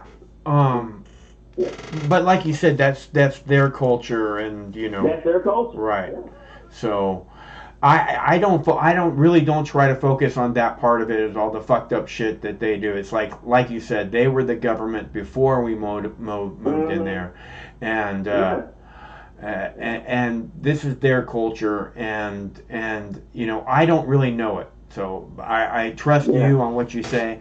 But I don't want to judge it, just like I don't want people coming and judging our culture. You know, I mean, they have. Imagine if the Taliban came here and wanted to enforce their principles on our culture. You know, fuck that. I hate that. That's the thing, Mark, that it's going to spread. You know, and that's why, because of their power grab, because the Middle East is so undeveloped, and they have all these minerals and these natural resources. Yeah, I know. The Afghanistan has the lithium mines and some other rare earth minerals. And we just can't keep putting carbon monoxide back in the atmosphere for the next 70 years, obviously. Yeah, well, So, and it's just like that in Africa too. So, but you know, again, for some reason, we look at things like the colonial perspective, and I understand it because this country is majority European, right? So, you know, the apple don't fall far from the tree, to where all their savages, like I said about the Indians or the Africans, and they say things about the Muslims, you know, like, you know, all these poor people, they don't know no better, X, Y, and Z, when they've been living that way for thousands of fucking years, and obviously they haven't, you know, genocided everybody. So I guess they're doing a good job. You know, they have their own laws like every other place, man. Like I said, it's their country and their world. You know, that's where they live. That's their society. I don't want to judge how they do their things. I don't want anybody judging us. You know, I want you to be able to live your life, and that's, I guess, part of the reason why people have a problem with what they do, is because they don't want people to live their lives. But that's not our call. That's their society, and it seems like if people didn't want that, they'd, you know, run away or whatever. Yeah, but Mark, it seems like the proven authority of how you can live your life is dictated by a white man on planet Earth. Okay. Okay? And what the Europeans did when they colonized every damn thing, you know, and mistreated those people, like the Africans and the Congos that didn't want to work and pull rubber out of the trees, they would cut their hands off and take pictures and pose with Africans and holding these hands up and stuff. You know what I'm saying, man? Yeah. So, you know, so this trickles down. It's the same way in China. That's why China don't give a shit about Europeans. You know, that's why the Middle East doesn't. That's why Africa doesn't. You know, because motherfuckers warm their welcome, man. You know what I'm saying? Yeah, no, I know when I watch the Chinese movies, you know, the kung fu stuff, every once in a while there'll be like, you know, European type figures involved, you know, and they just look oafish and, you know, like just like they're full of ego and bravado, and then they get their asses handed to them, and I think it's hilarious. But yeah, I understand what you're saying. But also, if that's the case, look at all those Chuck Norris movies. When he would just kick all the Vietnam ass, like all the Mission Impossible movies. You know what I'm saying? So, you know, like we're the only, well, the West or European countries is the only ones where, you know, the white man's the hero and he beats everybody. You know what I'm saying? Yeah. And that's our culture.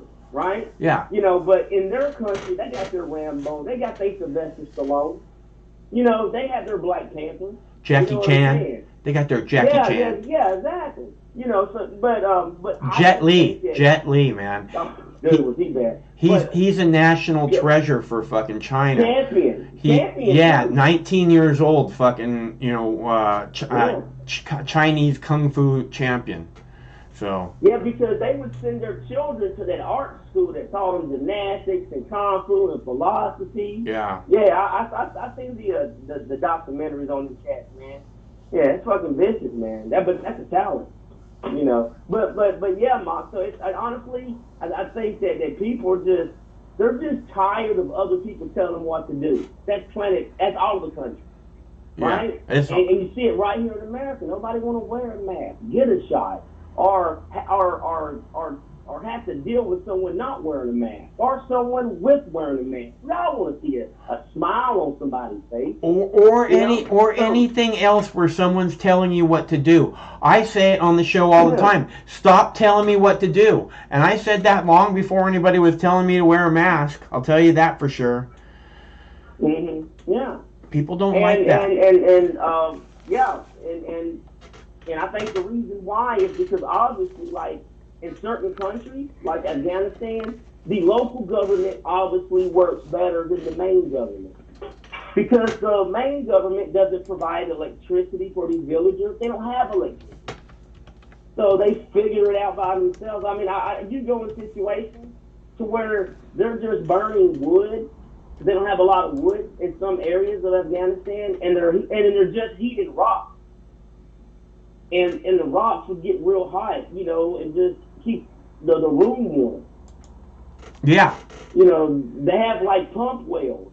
They herd sheep, you know, and things like that.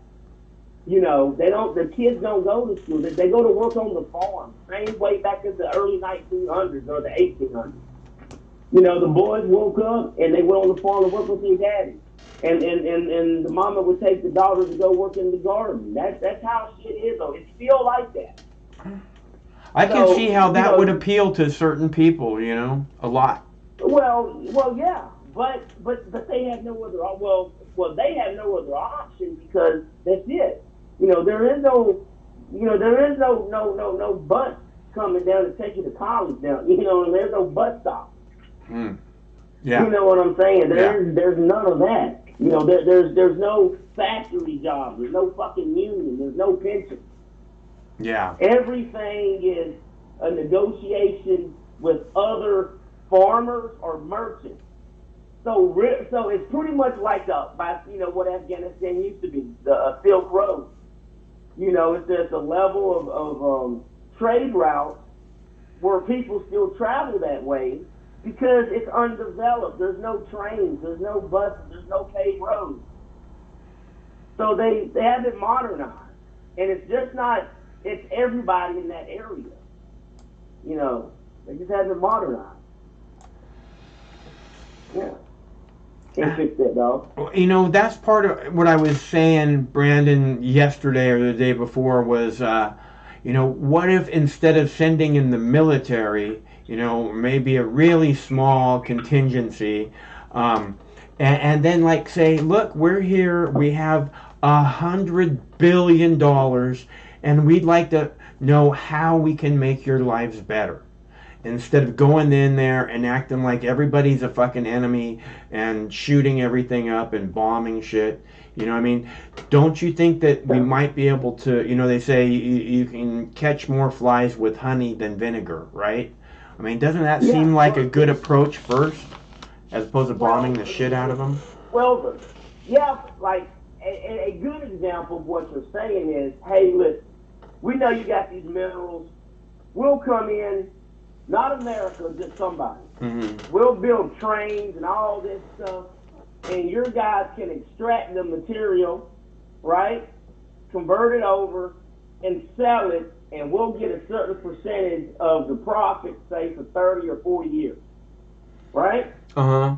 But they wouldn't do that job. They wouldn't agree with that because they know how those European countries, the IMF, you know what I'm saying? Yeah, well, I wouldn't agree with that either. And that's right. That's not what I'm saying, Brandon. What I'm saying is, look, we just had this horrible event where apparently people that trained to be terrorists in this country came and hit our country, and we'd like you to know that we don't want you to have to live, you know, with terrorists running around training in your country. So besides that, how can we make your world better, your lives better, instead of, you know, oh, we're going to come in and we're going to steal all of your resources, just like they did with the Native Americans, you know, and you know, and then we'll put you under guard or whatever.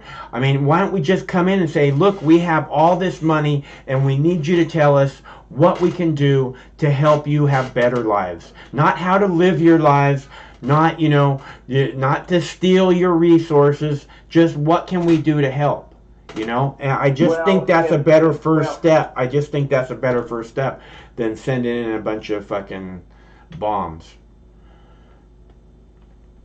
To be honest, it's a very, very bad breakup, Mom, between the Taliban or let's just say Afghanistan, period, whoever the fuck is in it, and the UN, because it didn't work.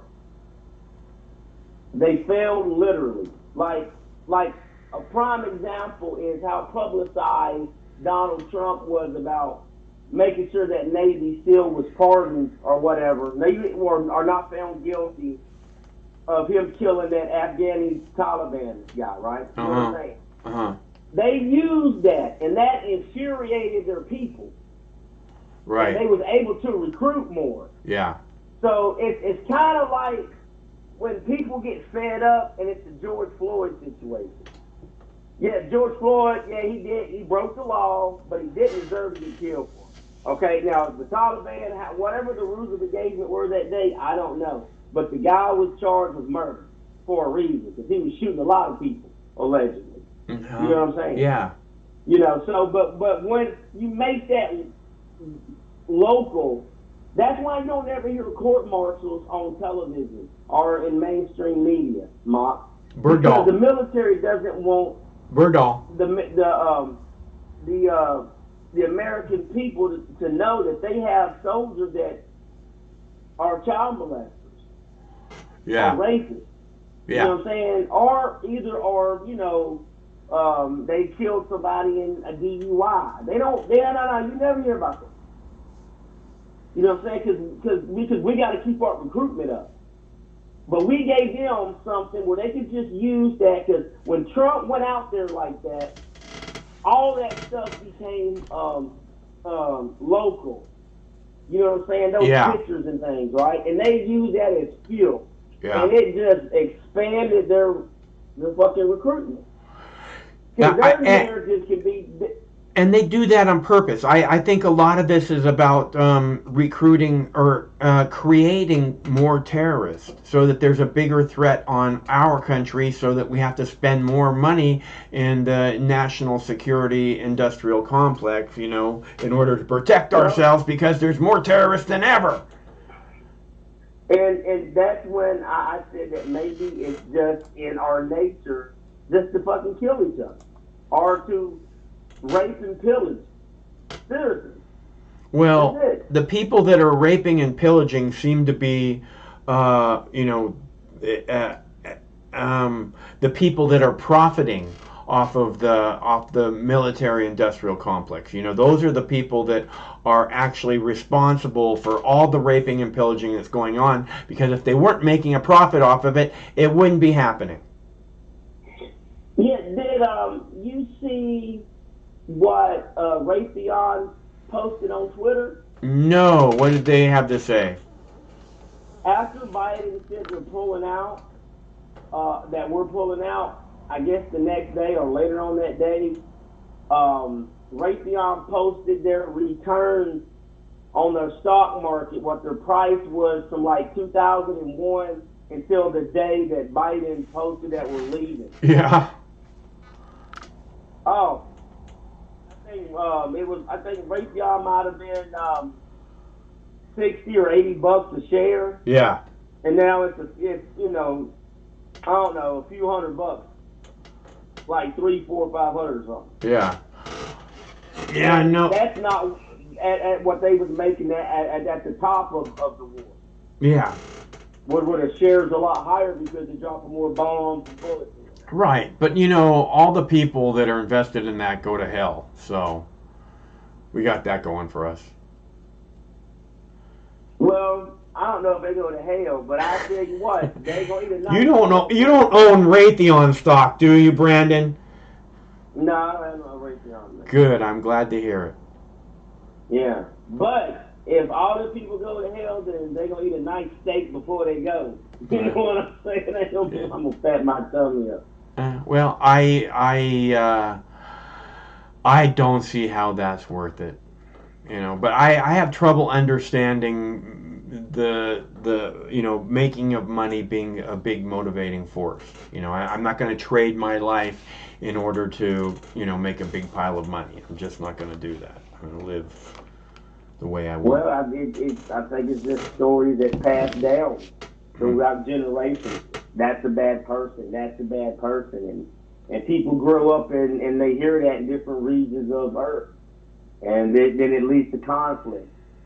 You know, and that's the reason why you have the Middle East with, you know, between Muslims and Jews and Christians and Catholics back in the day. Look at Ireland, you know, and look how the Europeans looked at everybody else that didn't look like them different.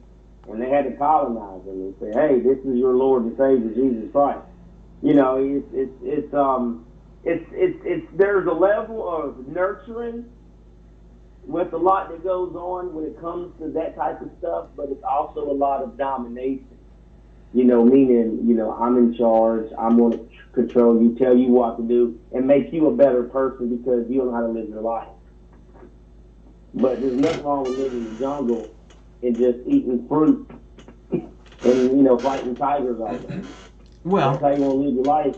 Good for you. Fighting tigers all day would be really fucked up. But Well, but living on the beach, living on the beach and eating mangoes and breadfruit and type. Sorry, I didn't mean to say Thai. I was thinking Thai girls, Oh yeah. Oh, she loves tigers though. That's her thing. Yeah. Right on. Yeah. Yeah. Not for real though. Like she loves tigers. Like I bought her some tiger socks last week. Right on. I was born in the year of the tiger. I'm a Pisces, and I was born in the year of the tiger. I always call myself a tiger fish. So. Oh, okay. I think I was born in the year of the dragon. Yeah, 76. Yeah, I'm an Aquarius. I believe that. Oh, water signs. See, we're both water signs. That's why we get along so well. Oh yeah, right. Yeah, but I think we're coming out the age of the Pisces. They say. Yeah, I don't know, honestly. Probably a few more 100 years or 1,000 years, something like that. I honestly, I don't know the schedule of the stars, but, I know the song, "This is the dawning of the age of Aquarius." So, I'm looking forward to that very much. Oh, yeah. Well, if we make it. Probably 900 years down the road. But yeah, Moss, it's good to talk to you, brother. You know what I'm saying? Oh, yeah, it's always good to hear from you, Brandon. All right, man. Boss, you take care now. Okay, you too. Stay cool, bro. I will. That's our buddy, 2 Bronze Star Brandon. And he has been in the shit in Afghanistan, so he's a valuable resource when it comes to days like we're in now. And every day. I imagine having Brandon in your life would make you very lucky. Makes us all very lucky, honestly. So, and I didn't ask him what kind of weed he's smoking. I love asking people that have serious military careers, what kind of weed you smoking? It puts a smile on my face. So, maybe that should be a title for a show. What kind of weed are you smoking? That sounds pretty good. Have we done that one already? We might have done that one already. You see how sexy I am walking on the beach? I should be on the beach all the fucking time. It's so fucking sexy. Where was I? Right, I'm so fucking sexy. Can't get over that shit. I can play a video. I can play videos all night long. Actually, speaking of which, we're going to be doing a Mox News telethon during the weekend of September 11th. That should hopefully get us some interesting callers. I don't have a title for it yet, but I don't know. We'll figure something out. So we'll be bringing up more details about that as we get closer to that date. But you want to mark the calendar. The weekend of September 11th is going to be something to remember, I hope. I'm going to play a video about the show box. I was talking about the show box earlier, saying I saw Ween there, I saw Gogol Bordello there, I saw the Cramps there. Lots and lots of good bands. I think I saw Gogol Bordello there twice. I think I might have seen Ween there twice. I seen Ween 4 times. I think I might have seen them there twice. Let's see. So, I have a video that I posted last night about the Delta variant. And the second half of the video is just fucking hilarious. I thought it was fucking hilarious. That's why I posted it last night. That's why I thought it couldn't wait until today. But it didn't get very many views last night, so maybe I'll get a few extra ones. Maybe you didn't see it.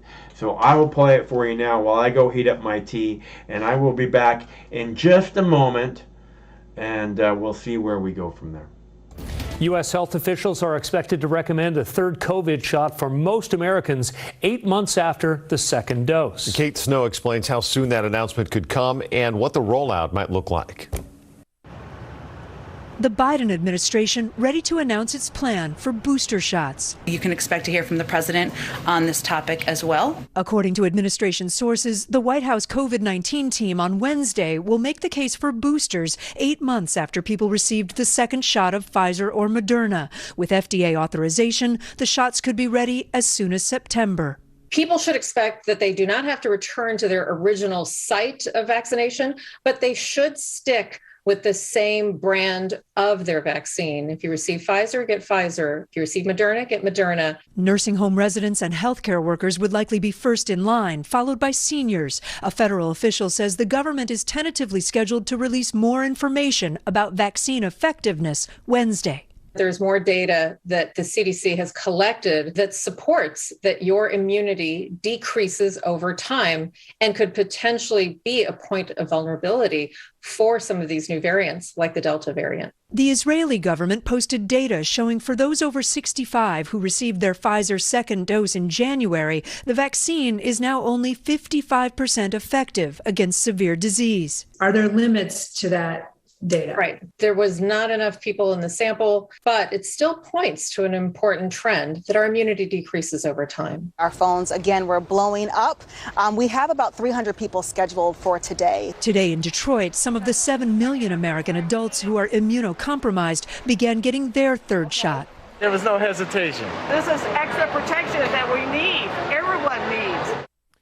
That was Kate Snow reporting. For those who got the Johnson & Johnson shot, the government is still waiting on data from studies regarding a second dose there. The company says it expects to have that information in coming weeks. Texas Governor Greg Abbott says he has tested positive for COVID today. He says he is fully vaccinated and not experiencing symptoms tonight. He will remain in the governor's mansion and get tested daily. He's also receiving Regeneron's monoclonal antibody treatment. Just yesterday, Abbott was at an event. No one was wearing a mask. Everyone there has been notified of his positive COVID test. COVID cases are surging nationwide because of the Delta variant. So how much more contagious is that variant compared to other viruses? Chris Vanderveen explains. Flummoxed, confused, perplexed. There's a saying for what we're feeling. It's all Greek to me. But when it comes to variants, Greek needn't bewilder. Why? Because we no longer have to call this variant B.1.1.7 or this one B.1.617.2. We can just call this Alpha and this one Delta. Yep, just like in the Greek alphabet. Alpha, Beta, Gamma, Delta. Each is what the CDC calls a variant of concern. Alpha first showed up in the United Kingdom, Beta in South Africa, Gamma in Brazil, and Delta in India. Let's talk that one. Why? Because we know it's very contagious. Consider what's known as an R0, or average number of unprotected people a virus typically infects. Seasonal influenza, remember that? The CDC says it generally has an R0 of 1. Basically, every person who gets it will typically infect one other person. The original version of SARS-CoV-2, aka the virus that causes COVID-19, had an R0 of 1.5 to 3, according to the CDC. Infectious, yes, as infectious as, let's say, the swine flu. But as SARS-CoV-2 infected millions, it evolved, mutated. Some mutations were inconsequential, some were not. Case in point, the mutations that led to the Delta variant. Smallpox is very contagious. It has an R0 of around 5. The Delta variant of SARS-CoV-2, anywhere between 5 and 9. That's almost in chickenpox territory. And remember, COVID is more deadly than that. Then there's measles, one of the most contagious viruses on the planet.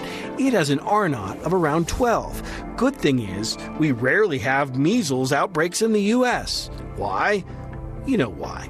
Back to Delta. Maybe this still is, as we say, all Greek to you. But as you consider what it means to you, don't forget just how contagious Delta really is. Honestly, it's nothing to sneeze at.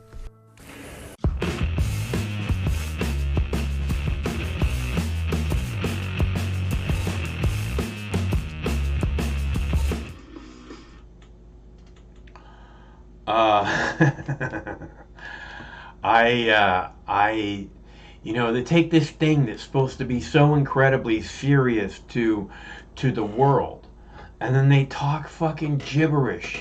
They use words like flabbergasted, or whatever it was they said.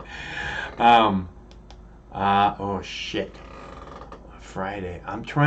There's a bunch of clouds outside. I'm trying to decide if I got to go bring my plants in under cover, because it's all cloudy outside. It's not supposed to be cloudy outside. It's supposed to be sunny the next 2 days. The fuck? Okay, so I am waiting for phone calls, and I have a couple more videos that I wanted to play for you about... we just talked to Brandon, and he was talking about, I was asking him about how veterans perceive us pulling out of Afghanistan, as if they perceive it as like a failed war or a lost war, and he was saying no. So I have this video about veterans responding. Now that's Brandon, 2 Bronze Star Brandon, so he knows people. He really has been there. The people on television, I don't know who they know or where they've been. But Brandon's been there. So he says that veterans don't view this as a loss or, failure, which is, veterans already have a lot on their shoulders. And I can't imagine how they must feel, I'm not sure how long Brandon was in, but I know that he's seen the shit, and I don't even it's not that I don't like talking to him about this stuff. I really appreciate him as a resource. It concerns me that it may bring up feelings that maybe he wouldn't have to deal with it if it wasn't for my blabby mouth. So, veterans respond to pulling out of Iraq. This Kennedy clip. So you might want to pay attention. Not that number, that number. President Biden doubling down, saying he knew the withdrawal could be chaotic, but that it couldn't have been done any better. Great, good stuff, buddy. And now veterans are stepping in, trying to help friends and allies get to safety in Kabul. And many who served in Afghanistan, they are pissed. After 20 years, was there really no better way to get out of there? And can we really trust the Taliban to be peaceful? Here to discuss, retired Navy SEAL Senior Chief, Afghanistan war veteran, and candidate for Wisconsin's 3rd Congressional District. It is Derek Van Orden. Welcome back to the show. Well, thank you for having me. It's nice to see you. You were one of the first people I thought of when this story started breaking. Was any of this a surprise to you? Oh, yes. Absolutely. This is the most pathetic, panicked retreat, I think, in U.S. history. There's absolutely no reason that this had to happen like this, none, other than the sheer incompetency of the Biden administration, the Secretary of State Blinken, Secretary of Defense Austin, the Chairman of the Joint Chiefs of Staff Milley, and Jake Sullivan, National Security Advisor, should all be fired right now. I agree that Jake Sullivan should be fired. Some of the things that he has been saying are so incompetent and offensive. And I don't know about Lloyd Austin. I haven't heard from him. Is that unusual for a Secretary of Defense to stay mum on a crisis this big? They did a press conference today, and it was unimpressive, to say the least. They just are. The military has been focusing on the wrong objectives for years now, and this is really it's the icing on the cake. We're seeing the fruition of very bad conduct in the military. And I don't mean like negative, unlawful conduct. I mean, they've been so far off mission. The chairman of the Joint Chiefs of Staff told Congress that he wants to teach critical race theory to our military. Why didn't he take a minute to teach them how to plan to extract from Afghanistan? I mean, it seems like that would have been a better use of our time. Yes, we've known for about 18 years that we got to get out. There's got to be a way to get out. We got to figure a way to back out the door. And I'm just surprised that the president still has the nards to say that this, like Andrew Cuomo, is the gold standard. This is as good as it gets. Totally nailed it. Textbook. So what happens if You know, we're talking about 15,000 Americans. If they can't get out of the country, what happens to them in a month as Taliban aggression grows? They become hostages. That's what happens. Here's what Joe Biden doesn't seem to truly understand. And I want people to understand what I'm saying here, in that the death of one of my brothers or sisters in arms is a tragedy. We have not sustained a single American casualty in combat in 18 months in Afghanistan. Women were not being raped and shot on the streets. People weren't being hung and dismembered in the streets. That's happening right now. Children were not being sold into sex slavery on the streets of Kabul and other major towns. So we had reached stasis with the Taliban. And I was pretty happy with that. Joe Biden apparently forgot that the raid that killed Osama bin Laden in Abbottabad, Pakistan, was launched from Jalalabad, Afghanistan. So if something like this happens again, that we need a rapid reaction to intervene in a crisis, we're not going to have the forward footprint. And people say we got to get everything out of Afghanistan. Then why do we still have 30,000 troops in Germany? I don't even know how many you have in Japan and Korea. Well, we have tens of thousands of. Just close those too. Well, it begs the question: can you actually handle things better when you have a forward presence to protect the homeland? We can't all line the beach with guns and binoculars, as Congressman Crenshaw says. Yeah. We need to be able to take care of issues ahead of time, and I'm afraid that this is going to have a disastrous effect on our national security, or excuse me, our homeland security. It's going to have a horrible effect on just about everything, including, you know, safety in major cities in the United States. It's awful. So I'm glad you're here. I think you're going to win your congressional seat. Come back and talk to me again soon. Okay, Derek? Yes, ma'am. Godspeed. All right, Derek Van Orden. Thank you.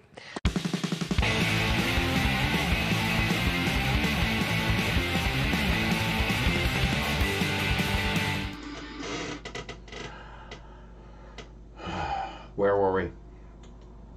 I just have one more video to play. Oh, right. Worrying about I'm not bringing the plants inside to put them under LED lights. I'm putting them under the gazebo so that they don't get water dumped on them, because some of them are 2 days from harvest, some of them are 2 weeks from harvest. I don't want their big solid buds to get soaked in water that I can't get out of these big solid buds to fuck them all up. So yeah, I'm gonna put my flowers under fucking where they're not gonna get soaked in water. If that doesn't make sense to you, maybe you haven't spent fucking months growing a garden outdoors. At least a cannabis garden. Okay, so I'm going to play another video because we don't have any callers as of this moment. And I was talking earlier about the Showbox and having seen awesome concerts there. And I find this this capitulation of one place after another place falling in line to do this way, that we're all going to be the same, we're all going to march in lockstep, bothersome. It bugs me. Not only that, though, I also see like this opportunity for these people to act as if you know, oh, this is a free advertising opportunity. Yes. Holy shit, Michael, this is Steve McClanahan. Holy shit, Michael, I've been here today. I am in Afghanistan. I've actually already joined the fucking Taliban, Michael. I think that this is the way to go. This is the fucking way to go, Michael. I am in Afghanistan. I can guarantee that Taliban is never going to accept you. So you did not. So you did not join. You did not join the Taliban. I get to show them what I've worked. I get to show them what I'm worth. They know exactly what you're worth. I told them, I was like, you know what? You guys are on to something. You're worth. There in America, you're these worth. bitches need to put that mask on and shut the fuck up. You're worth. I told You're them worth. that, and they agreed. You're worth maybe 1, maybe 2 bullets. That's about it, Steve. I tell you what, I'm going to do everything I can. Michael, I'm going to get you on the ballot here in Afghanistan. Well, I'm going to tell you again, the Taliban's never going to accept you. This fucking flag hanging right now up on a Humvee. Right now. Cool. I'm telling you, fucking America, they should take a look at what the hell these people are doing over here in Afghanistan with the Taliban. That's These the big bitches problem. out there in That's the America. big problem is America took a look at it and thought they could fucking I tell you what, do the something bitches about out it. there in America need to shut the fuck up and put their mask on. These dudes over They here need in to fucking mind their own Afghanistan are goddamn legit. business. That's what they need to do. Mind their own goddamn business. Them fucking bitches, I swear to God, I did the fucking right thing. We are out here in the middle of the fucking goddamn mountains in fucking Afghanistan. We're joining the Taliban, Michael. We're going to get you on the ballot. They love your beard. Dude, they love your beard. We're going to get you out here as soon as possible, man. I think it's the way to be. Hey, Michael, this Steve McClanahan, I got to go. We're on the satellite phone. It's going to be cut out. Okay. Talk to you tomorrow. Okay. Steve McClanahan calling from Afghanistan. Don't think you're going to go and join the Taliban. Because just because you got a scarf around your neck ain't going to cut it, buddy. So let's see. Oh, right. We were talking about the Showbox and how they're capitulating and getting free advertisement because they're capitulating and all the cool bands that I've seen there. Not all of them, but at least a couple of them I was mentioning. So I'll play that video for you now. And I think that's it. This is going to be like your last chance to call because I got to go pay attention to the weather for a minute.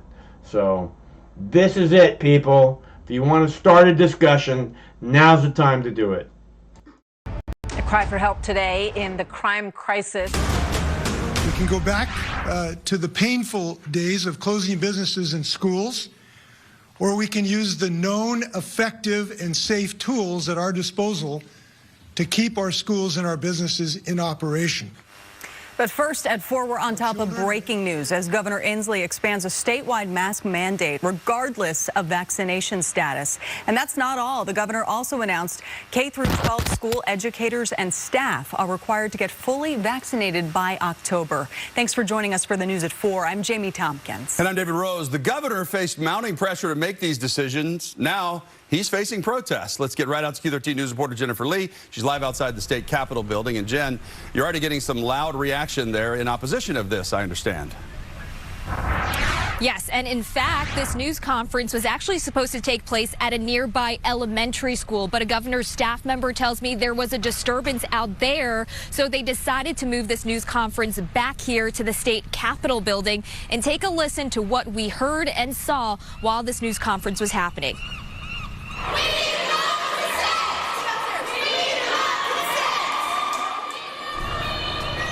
Yeah, we heard that for a large portion of this news conference. We've been seeing that large group of people against the indoor mask mandate and school vaccine requirement. So starting on August 23rd, the governor says everyone in Washington state will be required to wear a mask inside regardless of vaccination status.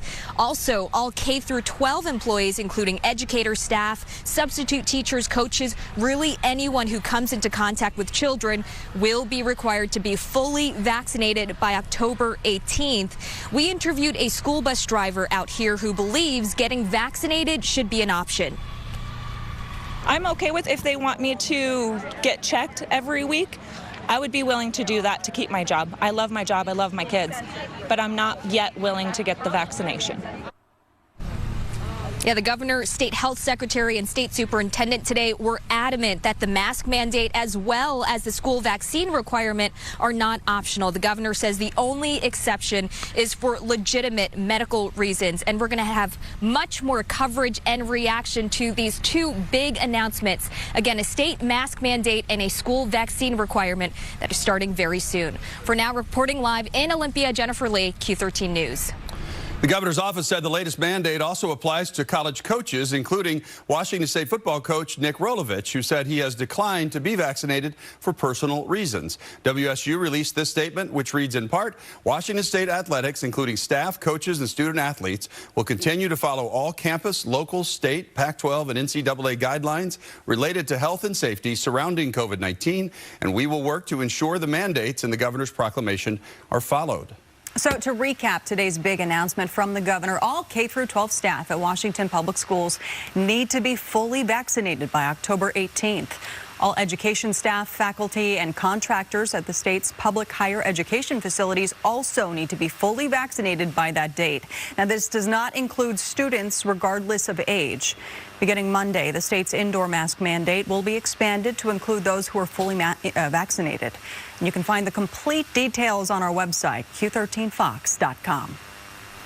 Well, new today, yet another county is issuing a mask directive. Today, Pierce County Director of Health, Dr. Anthony L.T. Chen, stated all residents over the age of 5 must wear a face covering indoors and in outdoor settings where socially distancing isn't possible.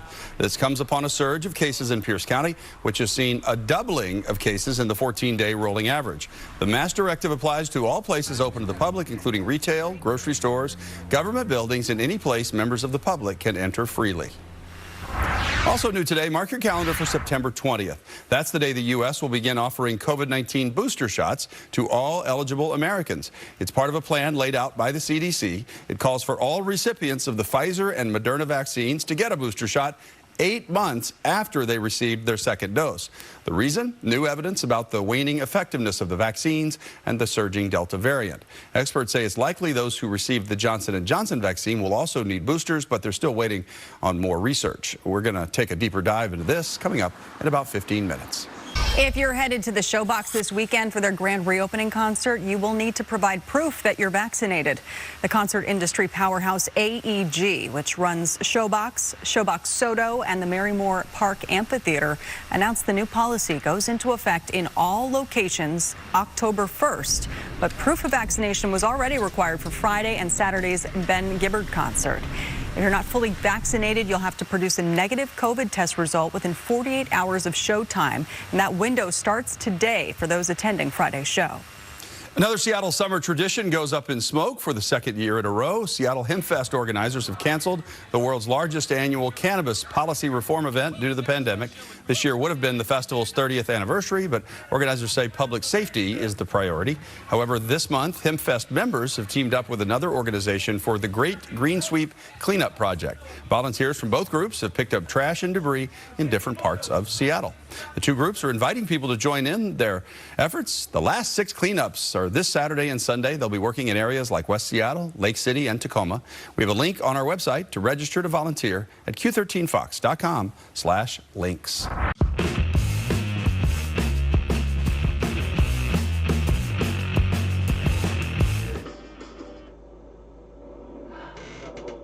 Did you catch that? All right, so another, they were talking about the HempFest, and he says, another event up in smoke. Ha ha ha, I'm so funny. And then they were talking about the cleaning up of the parks, and one of the things I can tell you about the HempFest people is they have like 200,000 people in this park per day for 3 days, and the festival ends at 8 p.m. right, which I despise. It's right on the water, and if they would do it until 10 or 11 o'clock at night, it would just be fucking beautiful. But for some reason they have to close it down at 8 o'clock, and after they close it down, there's people just lined up with trash bags and flashlights, and they go through and they pick up every fucking roach and every fucking piece of garbage, every cigarette butt, and that park is just spotless for the next day. It's amazing. So even though they're not going to to do the event this year. They're going to go clean up some parks, which I thought was really nice. So what's going on, Mike? Why did it get canceled? Because of COVID? Yeah, they decided not to do it. I think they don't want some kind of bad publicity that said, oh, HempFest is a super spreader, you know. Yeah. Well, that's too bad, man. Seems like Washington, Oregon, and California are really trying to continue the COVID-19 narrative. But I did catch your thing on the Delta variant. Yeah. And even though the Delta variant is more contagious than these other supposed genomic varieties, it also has less, it's more infectious, but it has less severe results. They didn't mention that on that video. I was looking for that, but they didn't mention it. Yeah, they mentioned it was weird. They didn't mention that that measles is more deadly than the COVID. They didn't mention that measles, but then when they talked about chicken pox, they made it real clear that the COVID is much more deadly than the chicken pox. So I thought that was telling. Yeah, well, they need to continue the narrative, and it's, you know, usually in a flu season in the summer, the flu just dies out, and then it picks up again in winter. So all summer long, it's just more COVID, more COVID, more COVID, and really, since they're counting cases, supposed cases, rather than hospitalizations, their figures, and they omit the hospitalizations, like, oh, 20 new cases were detected in Saskatchewan, you know. It's like, so what? None of those people had any symptoms. They don't tell you that. So they need to continue the narrative, because people in government, and that includes the FDA, the WHO, and every governor that's got a stick up their ass, they need to not give up their powers. Like, I'm the big boss, we're going to have mask mandates, and the kids got to be subjected to psychological torture. It's all for their benefit, and we're not giving up our power. But really, the Delta variant is more infectious, but has less bad results, like hospitalizations or deaths. I don't know that, you know, they say that the hospitalizations are up, but I think that really the reason that I played that video is because I thought it was hilarious, man.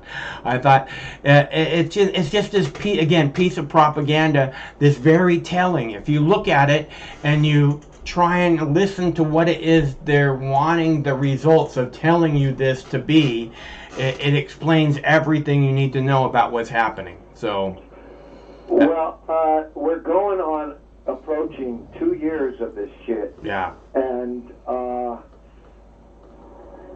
no other disease has really been treated in such a severe way, where the people are getting thrown in jail for not getting vaccinated, and the entire economy of planet Earth has been shut down, and it's okay for me to destroy your living because you might get sick, or your grandma might die, and there's far more deadly results from other diseases than there is from COVID-19. So why didn't we do this with other diseases? But we didn't, you know. So they grab the narrative, they control the media, and they've instilled fear into the population. And I ain't buying it, you know. I think I'm susceptible, right? I'm 63 years old. I'm a heavy smoker. I'm not in as good a shape as I used to be in. And I'm not getting vaccinated. I'm not even cutting down on my goddamn smoking. I just up my personal choice so far is to try to stay in shape and pop a little bit more D3, you know. This is a crime against humanity. I am surprised that the American population lie down. Lie down. Stay right there. Has not stood up yet, like France or England.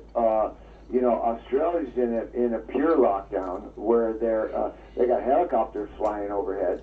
New Zealand is in a pure lockdown. The Philippines is in a pure lockdown, and there's protests all over the planet, from South America to Europe. So let us do everything we can to stop this misuse of power. That's what it is. It's a misuse of power, and it's stirred on by fear, and it's stirred on by the WHO and Anthony Fauci and Joe Biden and all of the people that don't do the research. And it's not, I'm not threatening your life by not wearing a mask, and I'm not threatening your life by not getting a vaccination. You're threatening my life by shutting down the economy of planet Earth.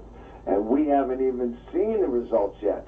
The homeless is gonna, and you know, if all this stuff is true, how come we haven't seen 1,000 videos of overpopulated hospitals and emergency rooms?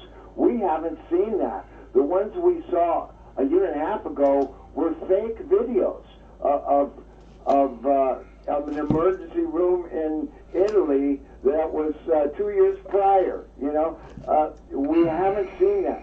When there's a real pandemic, they'll show you videos of it. When there's real bodies on the street, they'll show you the videos of it. We haven't seen that. All we've heard is fear, fear, fear, and the hospitals are overcrowded, and you have to stay home. And what did they give us? $2,000. $2,000 to. I don't know how people do it. I really don't know how people do it. So no, it's a misuse of power. That's and it's a crime against humanity. And Cincinnati, Ohio, the judge. Who is that judge? Does he have any medical authority? What authority is the judge? Judge Christopher Wagner. Well, he's obviously a dingbat who imagines he has some kind of medical authority granted to him by the medical advisor of Cincinnati, Ohio. Well, guess what? The medical examiner, the medical executive, is full of shit too. The judge doesn't have any authority to do that. No judge has an authority to say you go to prison or you get vaccinated. We got more choices than that. Okay, we have the right. You know, we got the First Amendment and a lot more amendments than that. Well, let's not mention number 2, but no, man, it's a misuse of power, and these people don't want to give up their power. But they, you know, don't tell me what to do. You got no power over me. It's a crime, and it should be exposed. And if it was real, they would show us the videos of the hospitals. CBS and NBC would be going into the hospitals. But no, we can't let you in because you might get infected. Yeah. Oh. You know, it's bullshit, man. It's total bullshit. Yeah.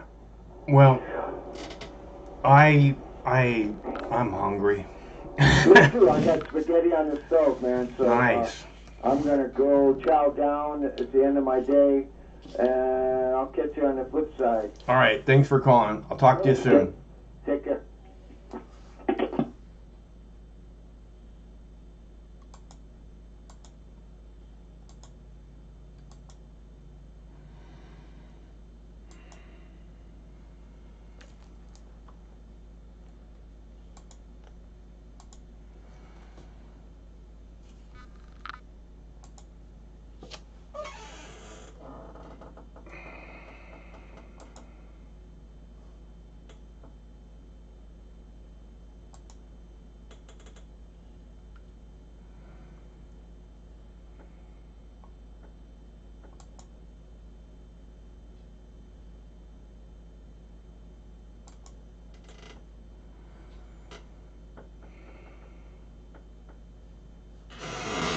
All right, so let's see, where were we?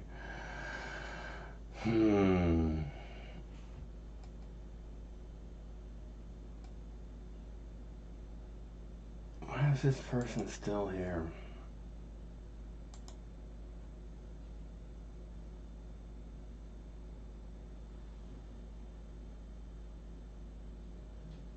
Okay, goodbye.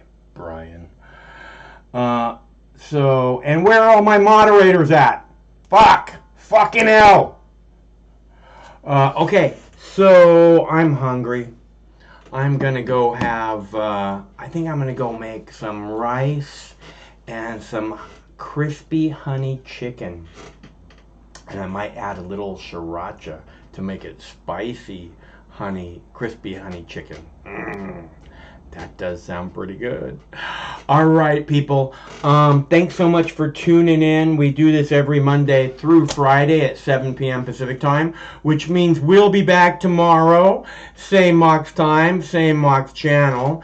Until then, stay cool, because one of these days, this war is going to end. Stay cool till then. Sometimes life can be a little overwhelming. Sometimes the weight of the world can be too much to bear. Sometimes you need to stop worrying and take a deep breath. Sometimes you need cannabis. Introducing Brightside, high-quality cannabis delivered right to your door. Brightside offers an extensive menu of strains and products to meet your needs. Choose the experience you want, and we'll send you the dankest herb, the real sticky icky. Some top-shelf marijuana. If you like what we send you, keep the whole jar. We'll even include some nugs for you to blaze.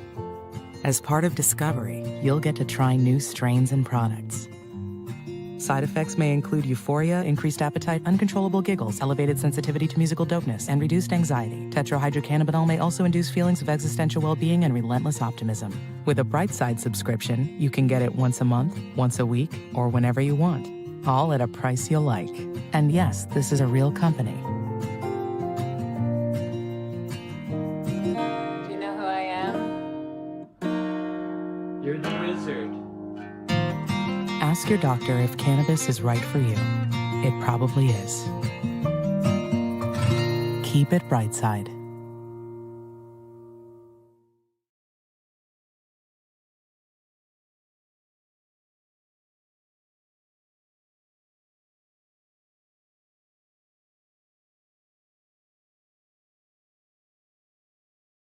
I mean, this coalition of misfits, and they cobble together and they don't attack each other, they stay united. I wish the coalition of misfits, and they cobble together and they don't attack each other, they stay united. Coalition of misfits, and they cobble together and they don't attack each other, they stay united. Coalition of misfits, and they cobble together and they don't attack each other, they stay united. Coalition of misfits, and they cobble together and they don't attack each other, they stay united. Coalition of misfits, and they cobble together and they don't attack each other, they stay united. Coalition of misfits, and they cobble together and they don't attack each other, they stay united. Coalition of misfits, and they cobble together and they don't attack each other, they stay united. Coalition of misfits, and they cobble together and they don't attack each other, they stay united. Coalition of misfits, and they cobble together and they don't attack each other, they stay united. Coalition of misfits, and they cobble together and they don't attack each other, they stay united. Coalition of misfits, and they cobble together and they don't attack each other, they stay united. Coalition of misfits, and they cobble together and they don't attack. No matter which mouth you feed on a two-headed snake, it still shits the same turd. But lucky for you, you have Mox News. More than 10 years. More than 60,000 videos. Mox News has been filtering the nonsense and illuminating the bullshit from your mainstream media. Turn off your TV and turn on to Mox News. For over a decade, documenting the socio-political events that have etched and carved the pathways that define today's modern mess, Mox News has been providing clarity while faithfully bringing you today's relevant stories 100% commercial-free and subscription-free. And just like Lady Liberty vows to remain free. But at this time, we're asking you for your help, your patronage, and your support to keep the lights on and the videos rolling. For less than 17 cents per day, you can become a basic subscriber, knowing that your donation is truly making a difference that will help continue bringing the news stories that make a difference in your life. Turn on, tune in, and drop a couple dimes today by clicking the link below or visiting moxnews.com and show your support at any level. From a single one-time donation or dedicated monthly subscriber, do it now in less than 2 minutes. All donations are safe, securely processed, and verified using PayPal, Visa, MasterCard, American Express, or Discover Card. As always, we're sure you'll find something of interest each and every day. This holiday season, give the gift of Mox. moxnews.com.